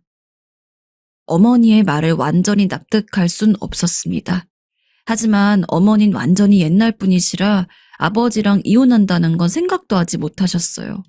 그런 상황에서 저희 남매들이 아버지랑 척을 진다면 그 중간에 낀 어머니만 힘드실 게 뻔했죠. 그래서 저희는 암묵적으로 이야기를 나누었습니다. 아버지를 미워하고 싫어하되 겉으로 티는 내지 말자고요. 그래서 남들이 보기에는 아마 그럭저럭 평범한 가족이었을 겁니다. 아버진 가부장적이셨지만 그렇기 때문에 어떤 때는 인위적으로 화목한 모습을 보이시려 할 때도 있었어요. 그럴 때면 저흰 온 가족끼리 고기라도 구워 먹었죠. 그렇게 시간이 지났습니다. 저희 남매 모두 각자 자기 자리에서 먹고 살 길을 찾으면서 직장을 다니고 있었어요. 그리고 누나부터 시작해서 한 명 한 명 결혼을 했고 제가 마지막으로 결혼을 하면서 저희 4남매는 모두 부모님과 떨어져서 살게 되었습니다. 사실 아버지랑은 따로 사는 게 전혀 상관없었어요. 애초에 제대로 된 아버지라고 생각도 하지 않았으니까요. 하지만 어머니는 아니었습니다. 안 그래도 아버지에게 홀대를 받는 어머니였는데 그런 어머니를 아버지랑 둘이서만 두고 간다는 게 마음에 내키지 않았죠. 어머니, 저희랑 같이 살아요. 와이프한테도 이야기해봤는데 어머니 같은 시어머니라면 좋다고 했어요. 아버지랑 같이 산다고 해서 아버지가 어머니한테 잘해주는 것도 아니잖아요. 저희랑 살면서 나중에 손자들도 보고 그러면 좋지 않을까요? 나 생각해서 해주는 얘기인지 내가 왜 모르겠니? 하지만 아니야. 네 와이프가 괜찮다곤 했어도 내 입장도 좀 생각해주렴. 내가 지금 당장 돈이 없는 것도 아니고 집이 없는 것도 아닌데 며느린 불편하지. 그리고 네 아버지가 나에게 잘해주지 않는 것은 맞지만 나쁘게 대하는 것도 아니잖니. 며느리한테는 내 존재 자체가 큰 부담이 될 수 있어. 물론 정말 날 좋게 생각해서 그렇게 말해준 건 너무 고맙단다. 하지만 나는 너희가 부부로서 단둘이서 알콩달콩 살았으면 해. 나 없이 말이다. 어머니의 강경한 이야기 덕분에 저도 더는 이야기할 수 없었습니다. 어떤 면에서 어머니 말씀이 맞기도 했으니까요. 하지만 따로 살게 된 대신 저흰 주기적으로 돌아가면서 어머니에게 안부를 여쭸어요. 시골에 살고 있는 어머니와 달리 저희 남매는 모두 서울에 살고 있었습니다. 그래서 사실 시간 내서 찾아뵙기가 어려웠기 때문에 최소한 전화라도 자주 드리자고 했죠. 얼굴을 자주 보지 못하는 어머니가 그립고 보고 싶기도 했지만 먹고 사는 게 바쁘다 보니 나중에 가서는 가끔씩 이기는 하지만 연락을 드리는 것조차 허덕일 때가 있었습니다. 그래서 부끄러운 말이지만 가끔은 연락을 드리지 않은 적도 있었어요. 물론 어머니는 한 번도 저희를 탓하지 않았습니다. 오히려 바쁘면 연락하지 않아도 된다고 나는 괜찮다고 그렇게 이야기하셨죠. 내심 저희 남매 모두 그런 어머니의 말에 안심을 하고 있었던 것 같습니다. 그래선 안 되었는데. 저희가 바빠서 어머니에게 너무나 무관심했다는 것을 알게 된 때는 제가 결혼을 하고 나서 2년이 지났을 때였을 겁니다. 한동안 어머니가 바빠서 연락을 하기 힘들 거라고 했던 시간이 있었어요. 한 번도 그러신 적이 없던 분이라 의아하긴 했지만 별일이 아닐 거라고 생각했습니다. 그리고 그 말을 한 지 딱 한 달이 지나서 어머니가 연락을 하셨어요. 여느 때보다 훨씬 더 축 처져 있는 음성이었죠. 무언가 할 말이 있는 게 확실한데 계속해서 머뭇거리는 어머니 목소리에 전 어쩐지 불안감을 느꼈습니다. 어머니, 대체 왜 그러세요? 무슨 일 있으세요? 내가 말이다. 얼마 전에 병원을 다녀왔는데, 그게 있잖아. 한참의 침묵 끝에 나온 이야기는 충격적이었습니다. 어머니가 암에 걸렸던 이야기였죠. 저희 사남매는 당장 어머니가 계신 시골로 내려갔습니다. 함께 시간을 맞춰서 내려갈 새도 없었습니다. 그냥 되는 사람들끼리 먼저 기차를 잡았고 일 때문에 힘든 형제들은 여유 시간이 날 때 내려왔습니다. 어머닌 어쩐지 마지막으로 보았을 때보다 초췌한 느낌이었어요. 아주 말기까지는 아니었지만 어느 정도 진행이 된 상황이라서 그런 거였죠. 그런 상황에서도 괜찮다고 말하는 어머니를 두고 저희 남매는 하염없이 눈물을 흘렸습니다. 그리고 일이 바빠 어머니에게 드릴 전화를 빼먹었던 몇 번의 순간들이 떠올랐고 그 순간들이 너무나 후회가 되더군요. 기껏 전화해봤자 얼마나 한다고. 만약에 그때 전화를 해서 어머니 무슨 일 없냐고, 건강 꼭 챙기라고, 병원 가보라고 이야기를 했으면 조금 더 일찍 발견할 수 있지 않을까 싶었습니다. 물론 어머닌 절대로 저희를 원망하지 않으실 거예요. 애초에 저희 잘못이라고 생각하지도 않으실 거고요. 그러나 유일한 부모나 다름없던 어머니가 저희 없는 새에 그렇게 큰 병을 앓고 있었다는 사실은 저희 모두에게 너무나 큰 충격이었습니다. 아버지는 어머니가 암에 걸린 거 알고 계시는 거예요? 그래, 알고 있다. 근데 병원 같은 데 가봤자 소용없다고.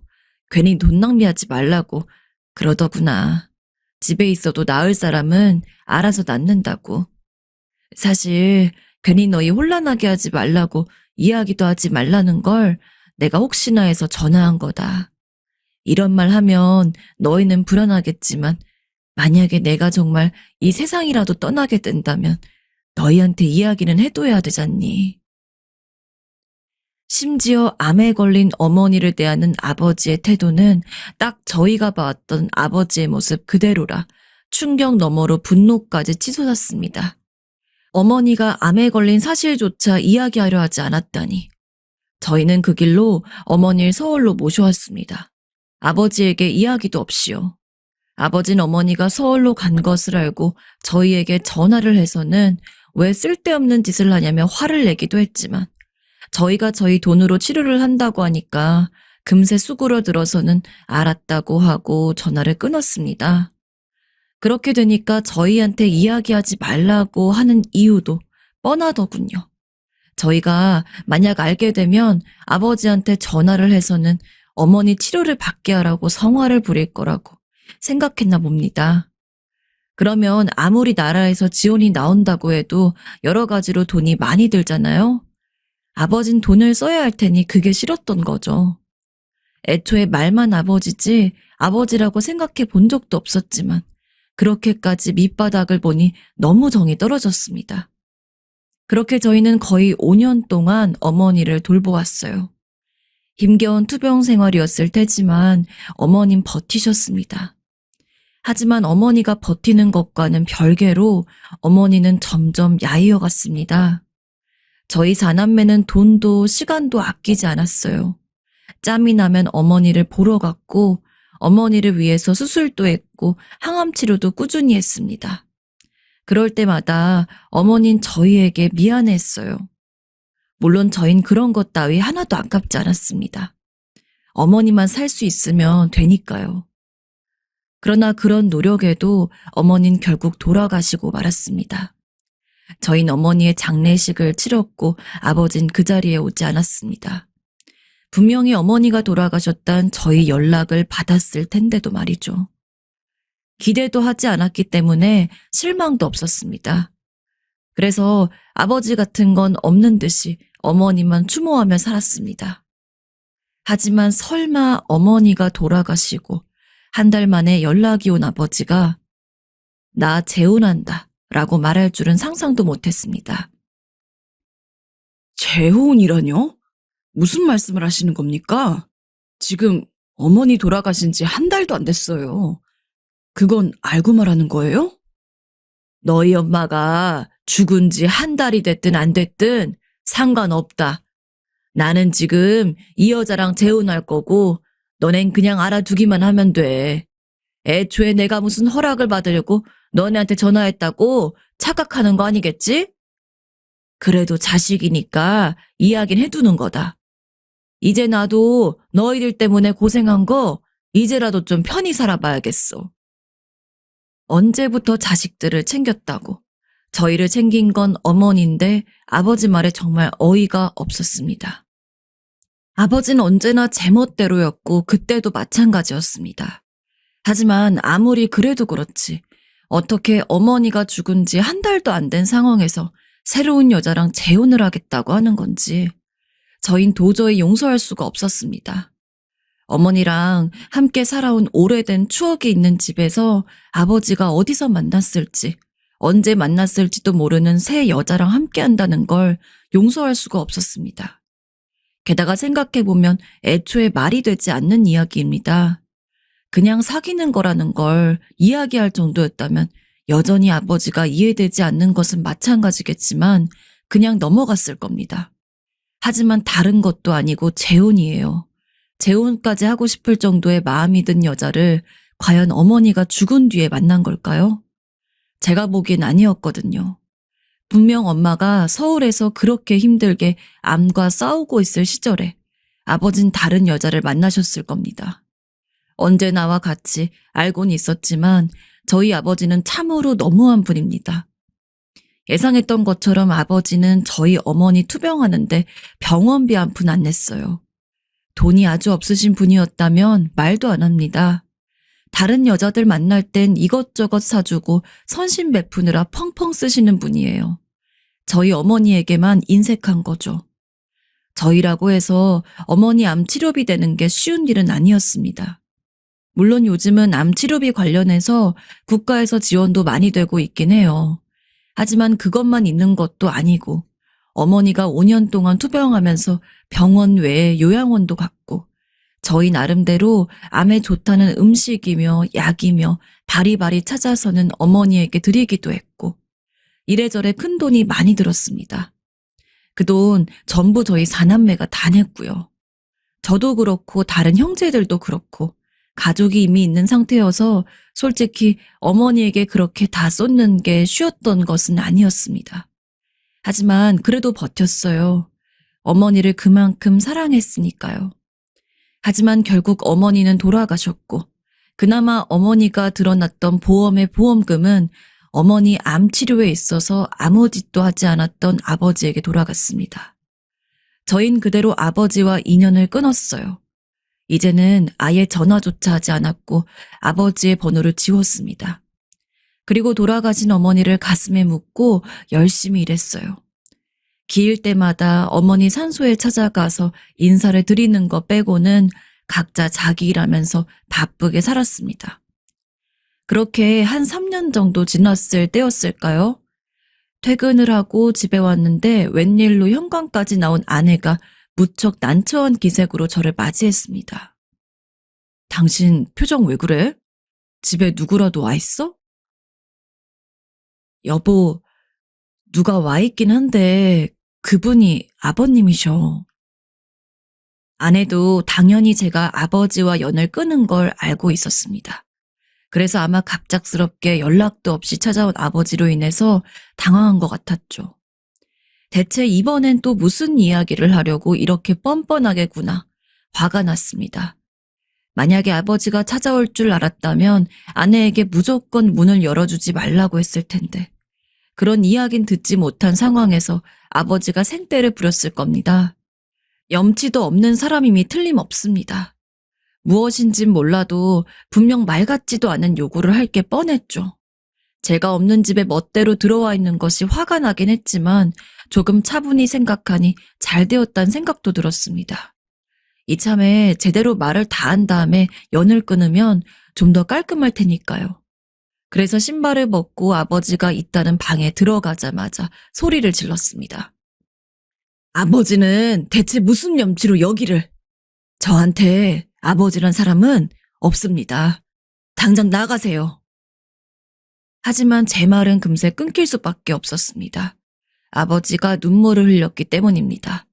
아버지가 뻔뻔하게 굴거나 아니면 도리어 화를 내는 모습은 예상했지만 우는 아버지의 모습은 제 예상이 없었습니다. 그렇게 커 보이고 무서웠던 아버지가 어린아이처럼 엉엉 우는 모습을 보니 갑자기 멍해지더군요. 그러면서 아버지는 여기 좀 봐라라며 팔을 보였죠. 셔츠를 걷어진 맨팔은 시퍼런 멍자국이 가득했습니다. 멍이 있는 것이 놀랍긴 했지만 동정심은 들지 않았어요. 이유도 궁금하지 않았습니다. 하지만 아버지는 그런 제 앞에서 불쌍한 척이라도 하고 싶은 건지 자초지종을 이야기했습니다. 네 새엄마가 말이다. 알고 봤더니 아버지는 재혼한 그 여자랑 콜라텍 같은 곳에서 만난 모양이었습니다. 젊은 데다가 몸매도 좋아 보이는 여자에게 아버지는 홀딱 빠졌죠. 그리고 역시나 제가 예상했던 대로 어머니가 투병하고 있던 시절에 만났던 여자였습니다. 아버진 그 여자에게 가진 돈, 안 가진 돈 다 털어서 이것저것 해준 모양이에요. 사실 아버지가 돈이 없는 것은 아니었지만 그렇다고 해서 여자한테 잔뜩 퍼주고도 남을 만큼 돈이 많은 분도 아닙니다. 당연히 재산은 금세 미천을 드러냈겠죠. 심지어 그 와중에 잘 보이겠답시고 돈 많은 척까지 했으니 더욱 견디기가 힘들었을 겁니다. 나는 설마 그 여자가 그렇게 악독한 여자일 줄은 꿈에도 몰랐다. 나쁜 계집애 같으니라고 어디 감히 지아비를 그렇게.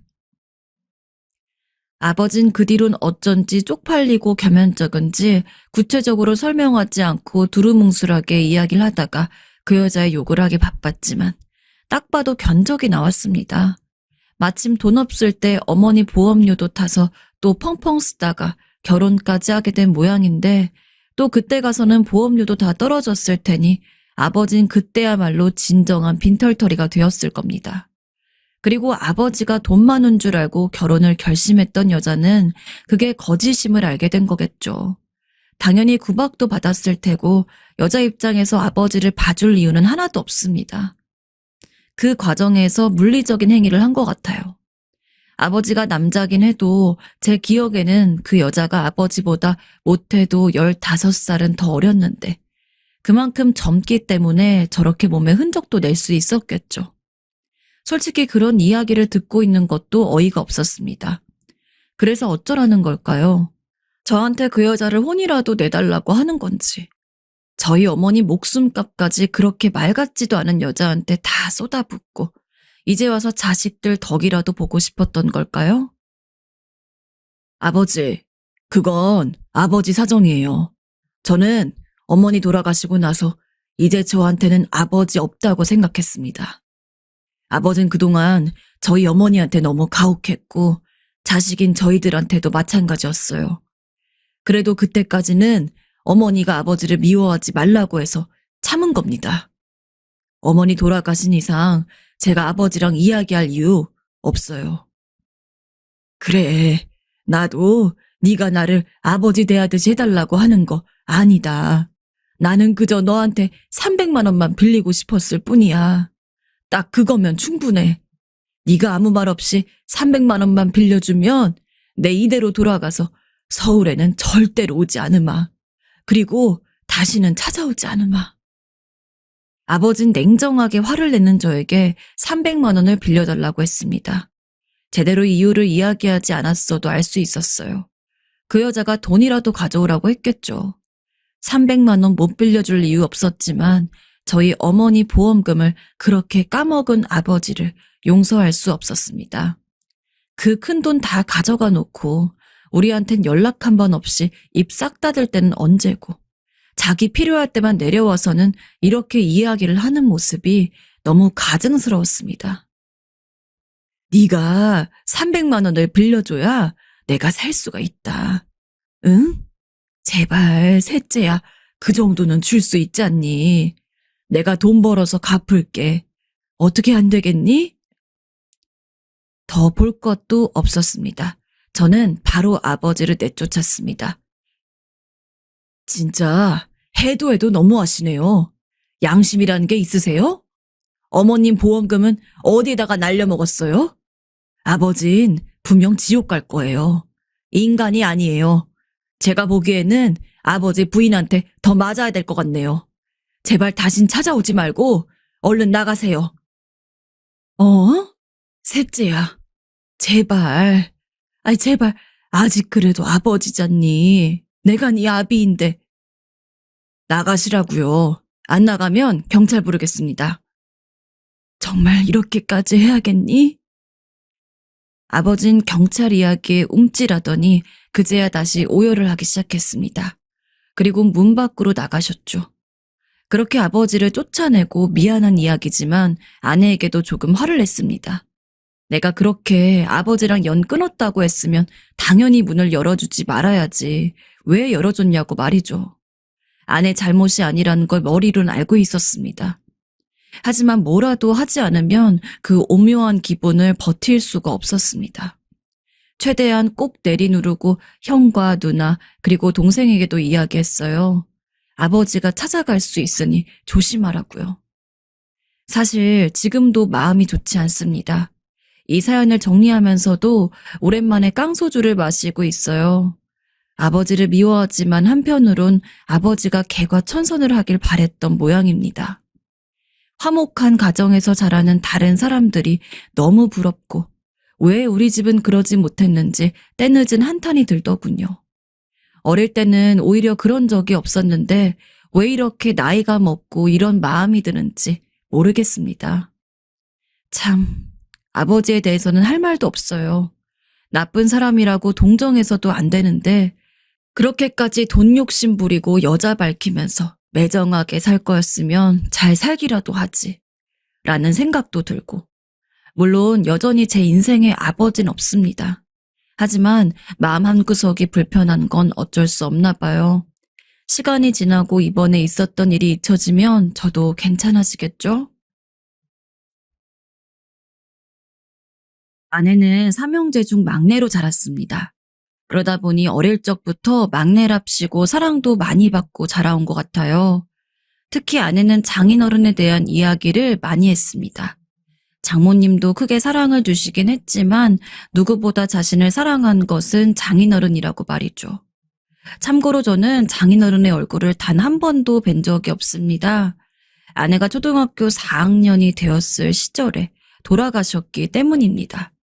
그래도 장인어른은 돌아가시기 전까지 아내에게 있어서 가장 좋아하는 부모님이었다고 해요. 누가 엄마가 좋니, 아빠가 좋니 하고 물으면 망설임 없이 아빠라고 이야기할 정도라고 했죠.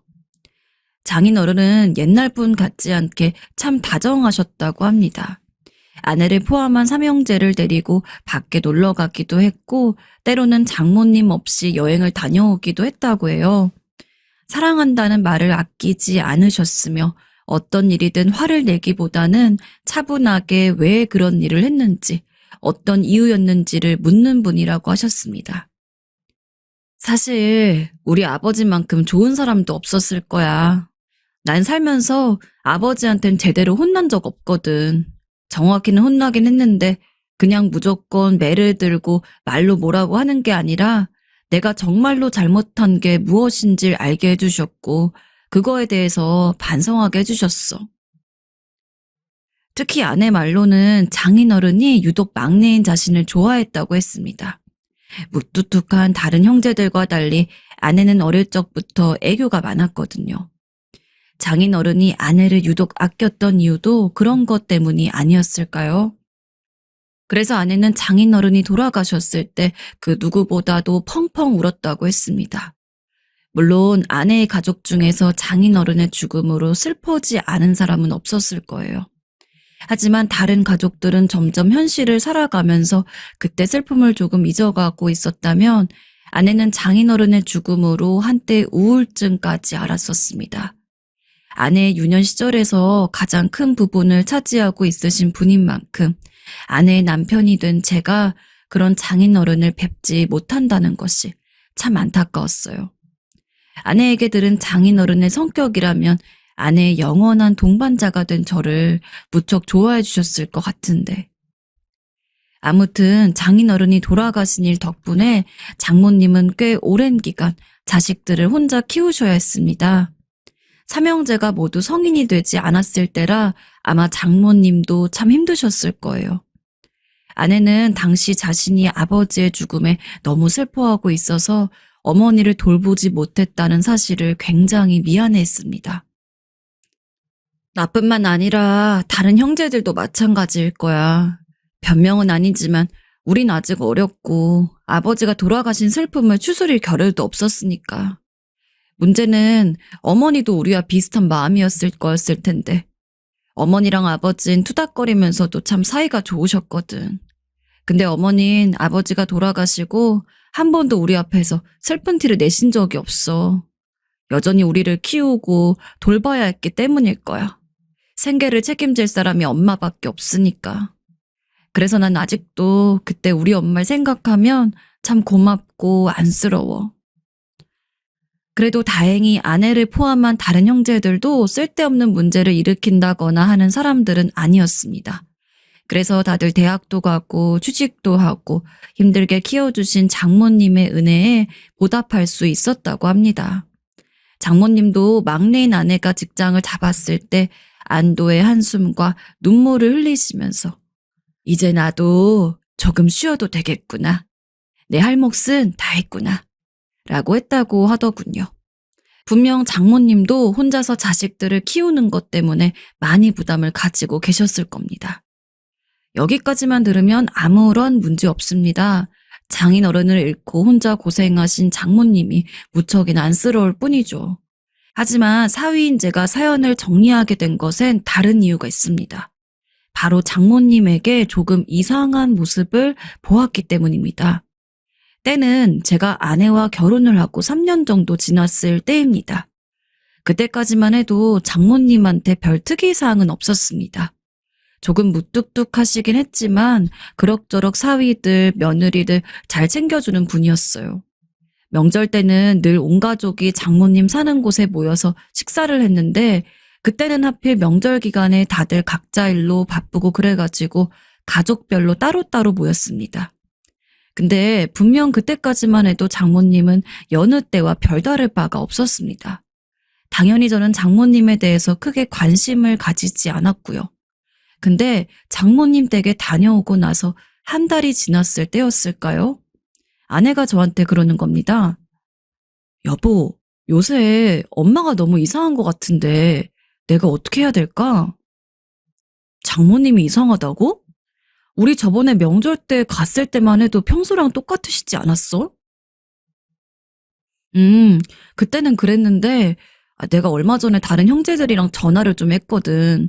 근데 들어보니까 엄마 하는 행동이 영 이상해가지고 걱정이 되네. 그러시는 분이 아닌데. 그렇다고 형제들이 거짓말을 했을 리도 없으니까. 들어보니까 저희가 마지막으로 명절 때 들리고 난 뒤 장모님은 대체 무슨 생각이신진 모르겠지만 혼자 살고 있던 지방에 집을 팔았다고 했습니다. 여분으로 가지고 있던 집이 아니라 장모님이 실제로 거주하고 있던 곳이었죠. 아무도 장모님이 그런 행동을 할 줄 몰랐다는 게 핵심입니다. 당장 살고 있는 집을 팔았으니 장모님은 다른 곳에 들어가 살아야 했죠. 근데 아무런 연락도 없이 그냥 갑자기 첫째 처형 집에 쳐들어가서는 살기 시작했다고 합니다. 처형은 무척 당황하긴 했지만 장모님에게 사정이 있을 거라 생각한 모양입니다. 설마 장모님이 아무런 언질도 없이 대책도 없이 집을 팔고라곤 상상도 못하고 말이죠.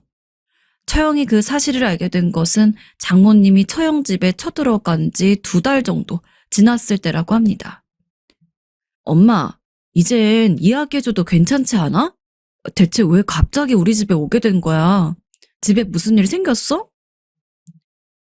그냥 집을 팔아서 그렇다. 집을 파니까 갈 곳이 없어서 그런 거지 뭐. 별 이유가 있겠니? 왜? 엄마가 여기서 사는 게 죄라도 되냐? 아니, 그건 아니고. 처형은 그저 궁금해서 물었을 뿐인데 장모님은 거기에 툭 쏘듯 대답을 했다고 합니다. 평소 같지 않은 모습의 처형은 좀 더 꼬치꼬치 장모님에게 이유를 캐물었다고 해요. 결국 장모님이 왜 그렇게 행동을 했는지를 다 이야기를 해주었는데 그 이유가 장모님의 동창들 때문이었습니다. 잘은 몰랐는데 장모님 동창분들은 거의 대단한 분들만 있는 것 같더라고요. 변호사 사위, 갑부 사위, 의사 사위는 물론이고 아주 효심지극하게 처가댁 식구들을 모시는 사위들도 많은가 봅니다. 그때 당시 장모님은 동창들이랑 자주 만남을 가졌었는데 알게 모르게 그 동창들이 자기 사위 자랑하고 그러면서 장모님 기를 좀 죽인 모양이에요. 얼마 전에 우리 사위가 해외에 다녀와서는 나 쓰라고 명품 가방을 사왔는데 아이고 그렇게 사오지 말라고 해도 여행만 가면 꼭 내 생각이 난다고 자꾸 그러네. 좋겠네, 좋겠어. 그러고 보니 나도 얼마 전에 사위한테 연락이 왔는데 요새 심심하지 않냐면서 친구분들이랑 좀 놀라고 통장으로 돈을 500만 원이나 붙이더라고. 근데 자네들도 알다시피 내가 뭐 여행을 좋아하고 그러나 명품도 사위가 사주는 거 다 쓰지도 못하고. 아 마침 잘 됐네. 큰돈도 들어온 김에 오늘 술은 내가 다 쏠게. 장모님은 자신도 다른 사위들에게 그리고 자식들에게 사랑받고 있다는 걸 보여주고 싶으셨던 모양입니다. 그래서 그렇게 충동적으로 살던 집을 팔고서 처형 집에 들어갔던 거죠. 처형이 얼마나 당황스러울지는 상상도 가지 않습니다. 하지만 결국 모든 사정을 알고서는 장모님 마음을 이해해주고 처형과 형님은 장모님과 함께 살기로 결심한 모양이더라고요.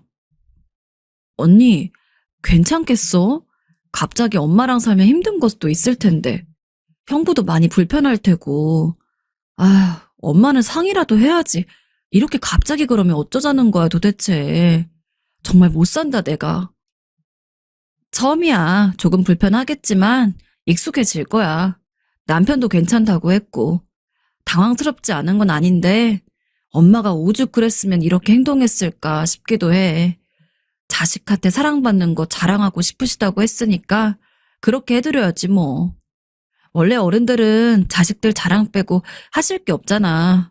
엄마도 너도 알잖니. 엄마가 우리를 어떻게 키우셨는지. 우리 엄마 불쌍해. 내가 잘 해드릴 테니 너무 걱정하지 마.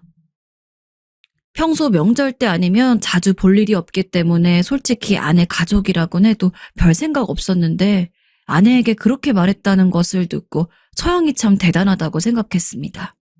처음부터 이런저런 이유가 있어서 잠시 신세를 지겠다고 먼저 말하는 거랑 상대방은 아무런 대비도 되지 않은 상태에서 갑자기 찾아오는 거랑은 완전히 느낌이 다르잖아요. 솔직히 저는 저희 부모님이 그랬다고 해도 화가 날 것 같은데 처형은 화 한 번 안 내더라고요. 아내가 처형이 잘 지내는지 궁금하다며 보고 싶다고 한번 같이 가자고 해서 처형네 집에 들린 적도 있었는데 그때마다 처형은 웃는 얼굴이었습니다. 장모님이 마치 집주인처럼 이거 해라 저거 해라 시키는 것 같은데도 표정 하나 굳히지 않았죠. 그러다 보니까 자연스레 장모님은 처형네에서 계속 살 거라고 생각을 했습니다. 그리고 장모님은 소원대로 처형 집에서 살면서 동창들에게 내 자식이랑 사위가 나를 이렇게 잘 대해준다란 자랑도 톡톡히 한 것 같았고요. 하지만 예상치도 못한 문제가 딱 반년 만에 일어났습니다. 제겐 무척 충격적인 일이었는데요. 늘 사이가 좋아서 저희 가족 사이에서 인꼬부부라고 불리던 처형네가 이혼을 한 겁니다. 전 당연히 깜짝 놀랐습니다.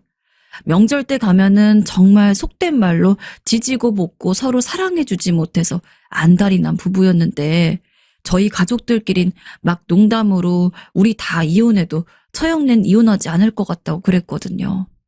그런 상황이었기에 둘의 이혼이 더욱더 충격적이었습니다. 아니, 대체 왜 갑자기 이혼을 하신 거래? 우리가 다녀왔을 때만 해도 그런 낌새 없었잖아. 나도 언니한테 물어봤는데 이게 진짜 둘 사이 문제보단 엄마 때문인 것 같아. 언니가 그러더라고. 엄마가 형부한테 엄청 못되게 굴었다고. 뭐라고? 장모님이 못되게 구셨다고? 아니, 그럴 뿐이 아닌데. 형님의 직업은 교도관이었습니다. 사실 저희 같은 세대야 교도관은 시험 치고 들어가야 하는 공무원이지 않습니까? 하지만 옛날 분들은 교도관에 대한 인식이 안 좋기도 합니다. 험한 데서 일하니 그만큼 못 베어먹고 굴을 거라고 말이죠. 몰랐는데 장모님도 그런 생각을 은연중에라도 가지고 계셨나 봅니다. 하지만 편견이었든 어쨌든 저희 형님 정말 좋으신 분이었습니다. 남이나 다름없는 저한테도 늘 조언을 아끼지 않으셨고 사실 교도관보다는 사회봉사자 같은 직종이 더 잘 어울리실 만큼 착하셨어요. 근데 장모님은 그런 형님한테 맨날 이래서 교도관 같은 직업은 안 된다니까. 교도관은 사회적인 시선으로 봤을 때나 뭐로 봤을 때나 아니야.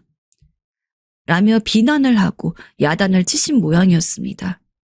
예전에 얼핏 듣기로 형님은 젊었을 적부터 큰 꿈이 있어서 교도관이 되었다고 들었습니다. 그래서 본인 직업에 대한 자부심이 그 누구보다도 강하신 분입니다. 그런 형님이 아무리 장모님이라고 하지만 듣기도 힘들 정도의 폭언을 앞에 두고 얼마나 견디기 힘들었겠습니까? 장모님, 저한테 화나신 게 있으면 차근차근 이야기해 주세요. 제가 잘못한 거면 꼭 고칠게요.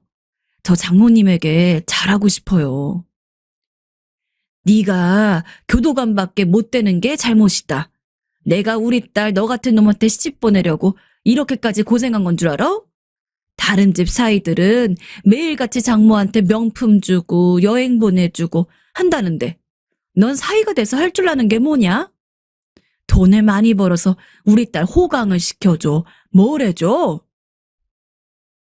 장모님, 아니 어떻게 그런 말을 하실 수 있으세요? 내가 뭐 막말이라도 했나? 다 맞는 말이잖아. 아니 능력 없는 놈한테 능력 없다 하지. 뭐라고 해? 심지어 그런 막말도 모자라 거의 갈취하듯 형님에게 돈을 뜯어내고는 매일같이 사치를 부리면서 다녔다고 했습니다. 아, 빨리 돈 줘. 나 백화점 가야 하니까. 엄마, 우리 집 사정 알잖아. 이번 달 생활비만 해도 얼만데. 조금 소비를 줄이면 안 돼? 너 미쳤니?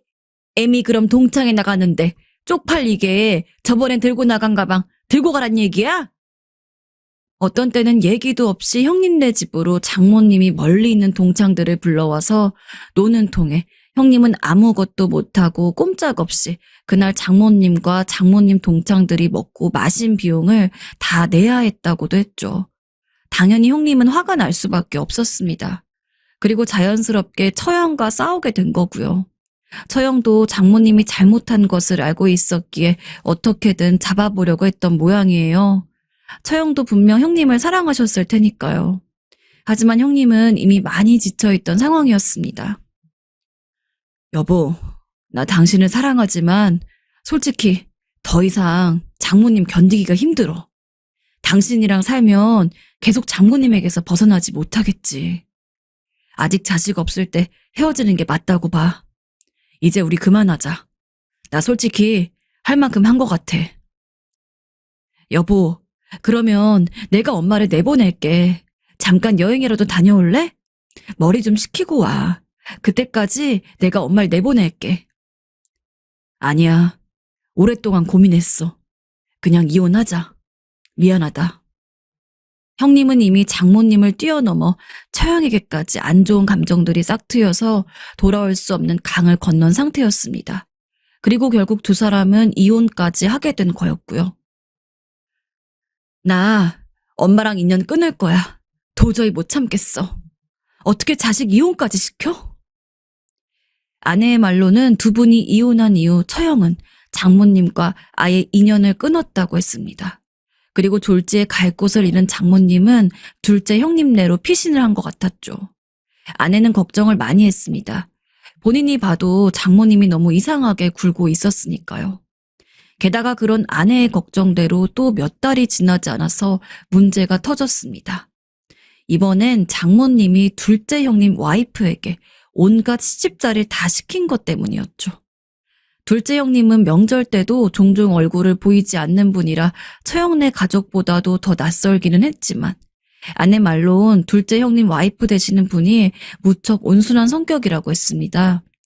실제로 가끔 얼굴을 봐도 눈이 마주치면 웃기만 할 뿐 별다른 말을 하지 않고 얌전한 분이셨어요. 근데 대체 장모님이 어떻게 했기에 그런 분 성질을 건드린 건지. 그나마 다행인 것은 둘째 형님과 둘째 형님 와이프는 이혼까진 안 했단 겁니다. 아내 말론 둘째 형님이 싹싹 빌었다고 해요. 여보, 내가 당장 우리 엄마 나가라고 할게. 그러니까 제발 이혼만은 다시 생각해줘. 나 당신 없으면 안 되는 거 알잖아. 당신이 우리 엄마 때문에 힘들었던 거 내가 다 갚을게. 둘째 형님 내에서는 구체적으로 무슨 일이 있었는진 잘 못 들었지만 시집살이라고 했으니 아마 둘째 형님 와이프에게 집안일에 요리 빨래까지 전부 시켜 먹거나 했던 모양입니다. 심부름도 자질구레하게 많이 시켰겠고요. 잘은 몰라도 분명 어지간히 참기 힘들었을 겁니다.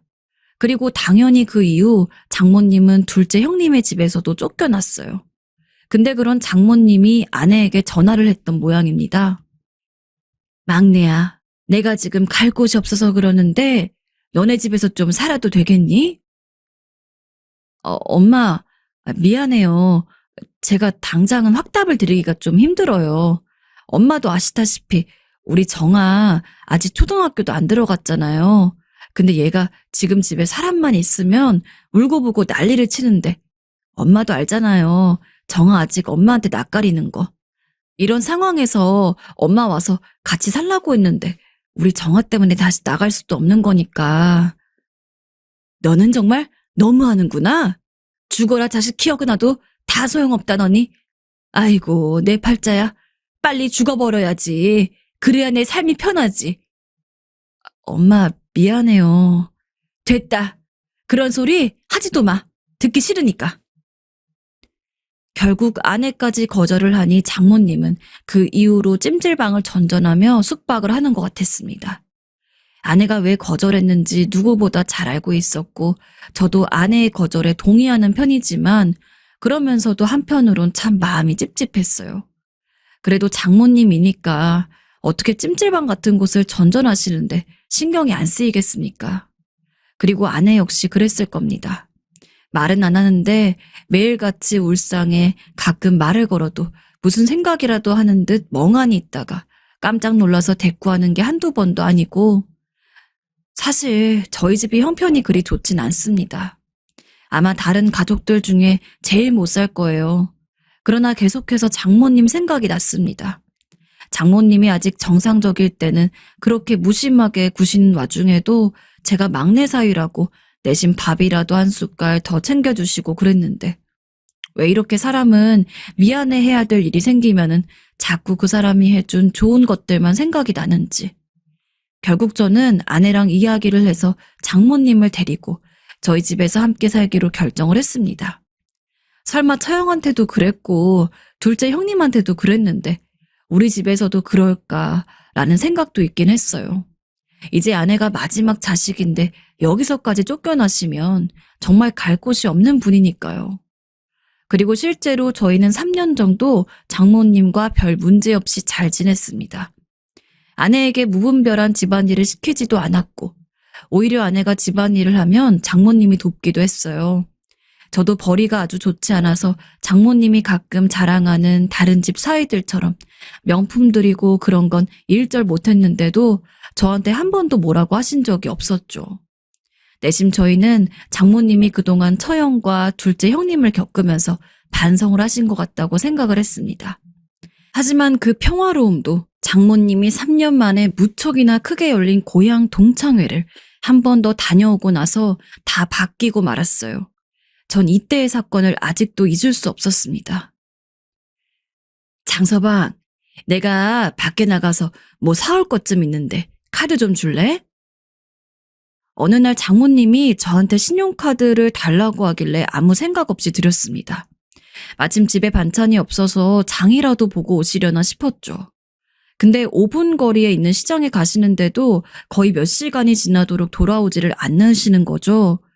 장 볼 게 맞나 보다 싶어 기다리고 있는데 핸드폰으로 알림이 하나 왔어요. 카드 내역이었습니다. 당연히 얼마 안 나왔을 거라고 생각하고 문자를 보는데 내역에 찍혀 있는 금액은 460만 원이었습니다. 그리고 백화점에서 긁었다고 나왔죠. 매장을 검색해서 보니까 명품 매장이었습니다. 뭐 살 게 있다던 장모님은 명품을 사려고 가신 거였어요. 당연히 전 바로 아내한테 이야기했고, 아내는 그날 집에 들어오자마자 장모님을 붙잡고 엄마, 이희한테 아무런 설명도 없이 카드 달라고 해선 명품을 긁으면 어떡해? 라며 화를 냈습니다. 근데 그런 아내에게 장모님은 도리어 화를 내더군요. 내가 너 키워준 값이 얼만데 사위 카드 가져가지고 명품 사는 게 그리도 아깝냐? 아이고, 이렇게까지 내가 자식 복이 없을 줄이야. 엄마한테 꼴랑 가방 하나 사주는 게 그렇게 아까워? 당연히 거기서 끝난 것만도 아닙니다.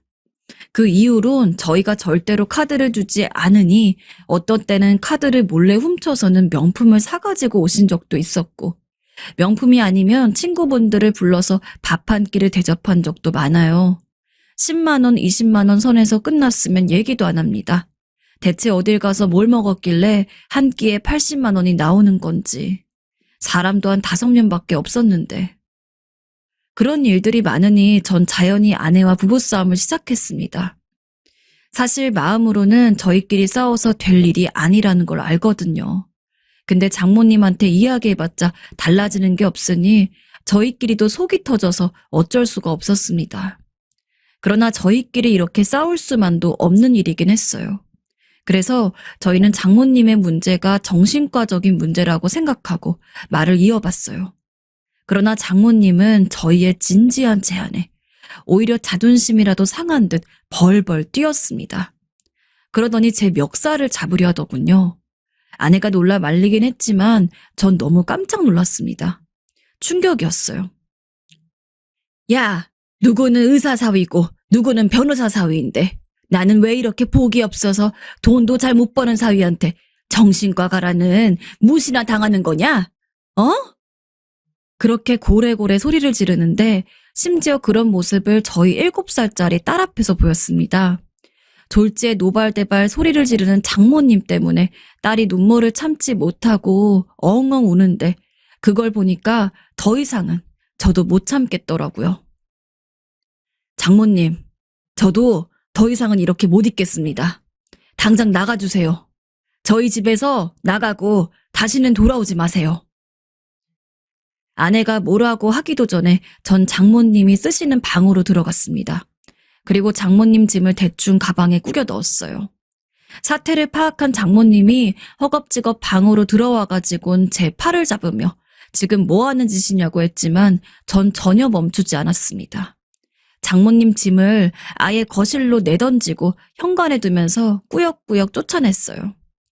당시 제 행동에 후회를 하진 않습니다. 딸이 놀랐으니까요. 하지만 시간이 지나니 찝찝한 것도 사실이었습니다. 아내는 저보고 잘했다면서 별다른 말을 안 했지만 그래도 당장 부모님인데 아내의 속이 말이 아닐 거라고도 생각이 들었습니다. 그래서 시간이 지나고선 저도 마음을 정리하고 아내에게 당신 생각해서라도 장모님한테 용서를 구해보려고 해. 라고 하며 전화를 걸어가지고 거의 1년 만에 사과를 드렸습니다. 그런데 장모님께서 엄청 의기양양하게 구실 줄 알았는데 예상외로 사과를 하시더군요. 내가 너무 무심했던 것 같다. 미안하네. 그래도 이렇게 먼저 전화해줘서 고맙다. 우리 막내 사이밖에 없네. 장모님은 심지어 눈물까지 흘리더라고요. 솔직히 저도 거기에 마음이 약해졌던 게 맞습니다. 그리고 장모님 사정을 들어보니 굉장히 열악하게 살고 계시더군요. 밥도 잘 못 드시고 단칸방에서 혼자 쓸쓸하게요. 그래서 그 이야기를 듣고 아내와 상의를 해 대출까지 받은 뒤 5천만 원짜리 투룸을 장모님 고향에 잡아드렸습니다. 그리고 매달 30만 원씩 용돈도 드리기로 했어요. 저를 바보 같다고 보실 분도 있겠지만 그때의 전 그렇게 하는 게 차라리 마음이 편했습니다. 장모님이 진정으로 반성하셨다고 생각했으니까요. 하지만 왜 이렇게 장모님은 철없고 아이 같으신 건지 막상 또 저희가 굽히고 들어가니 이것저것 욕심이 생기는지 자꾸 전화를 해서는 용돈을 더 달라고 합니다.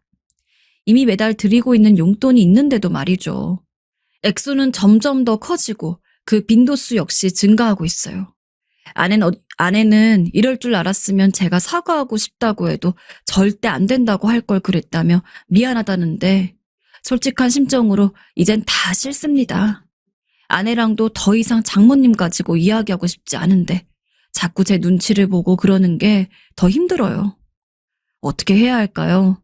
그냥 다시 장모님이라도 찾아가지고 집이라도 다 뺏고 절대 연락 안 할 거라고 한 번 더 못을 박아야 할까요? 너무 냉정하게 했다가는 장모님이 행여라도 나쁜 마음을 먹으실까 봐 두렵습니다.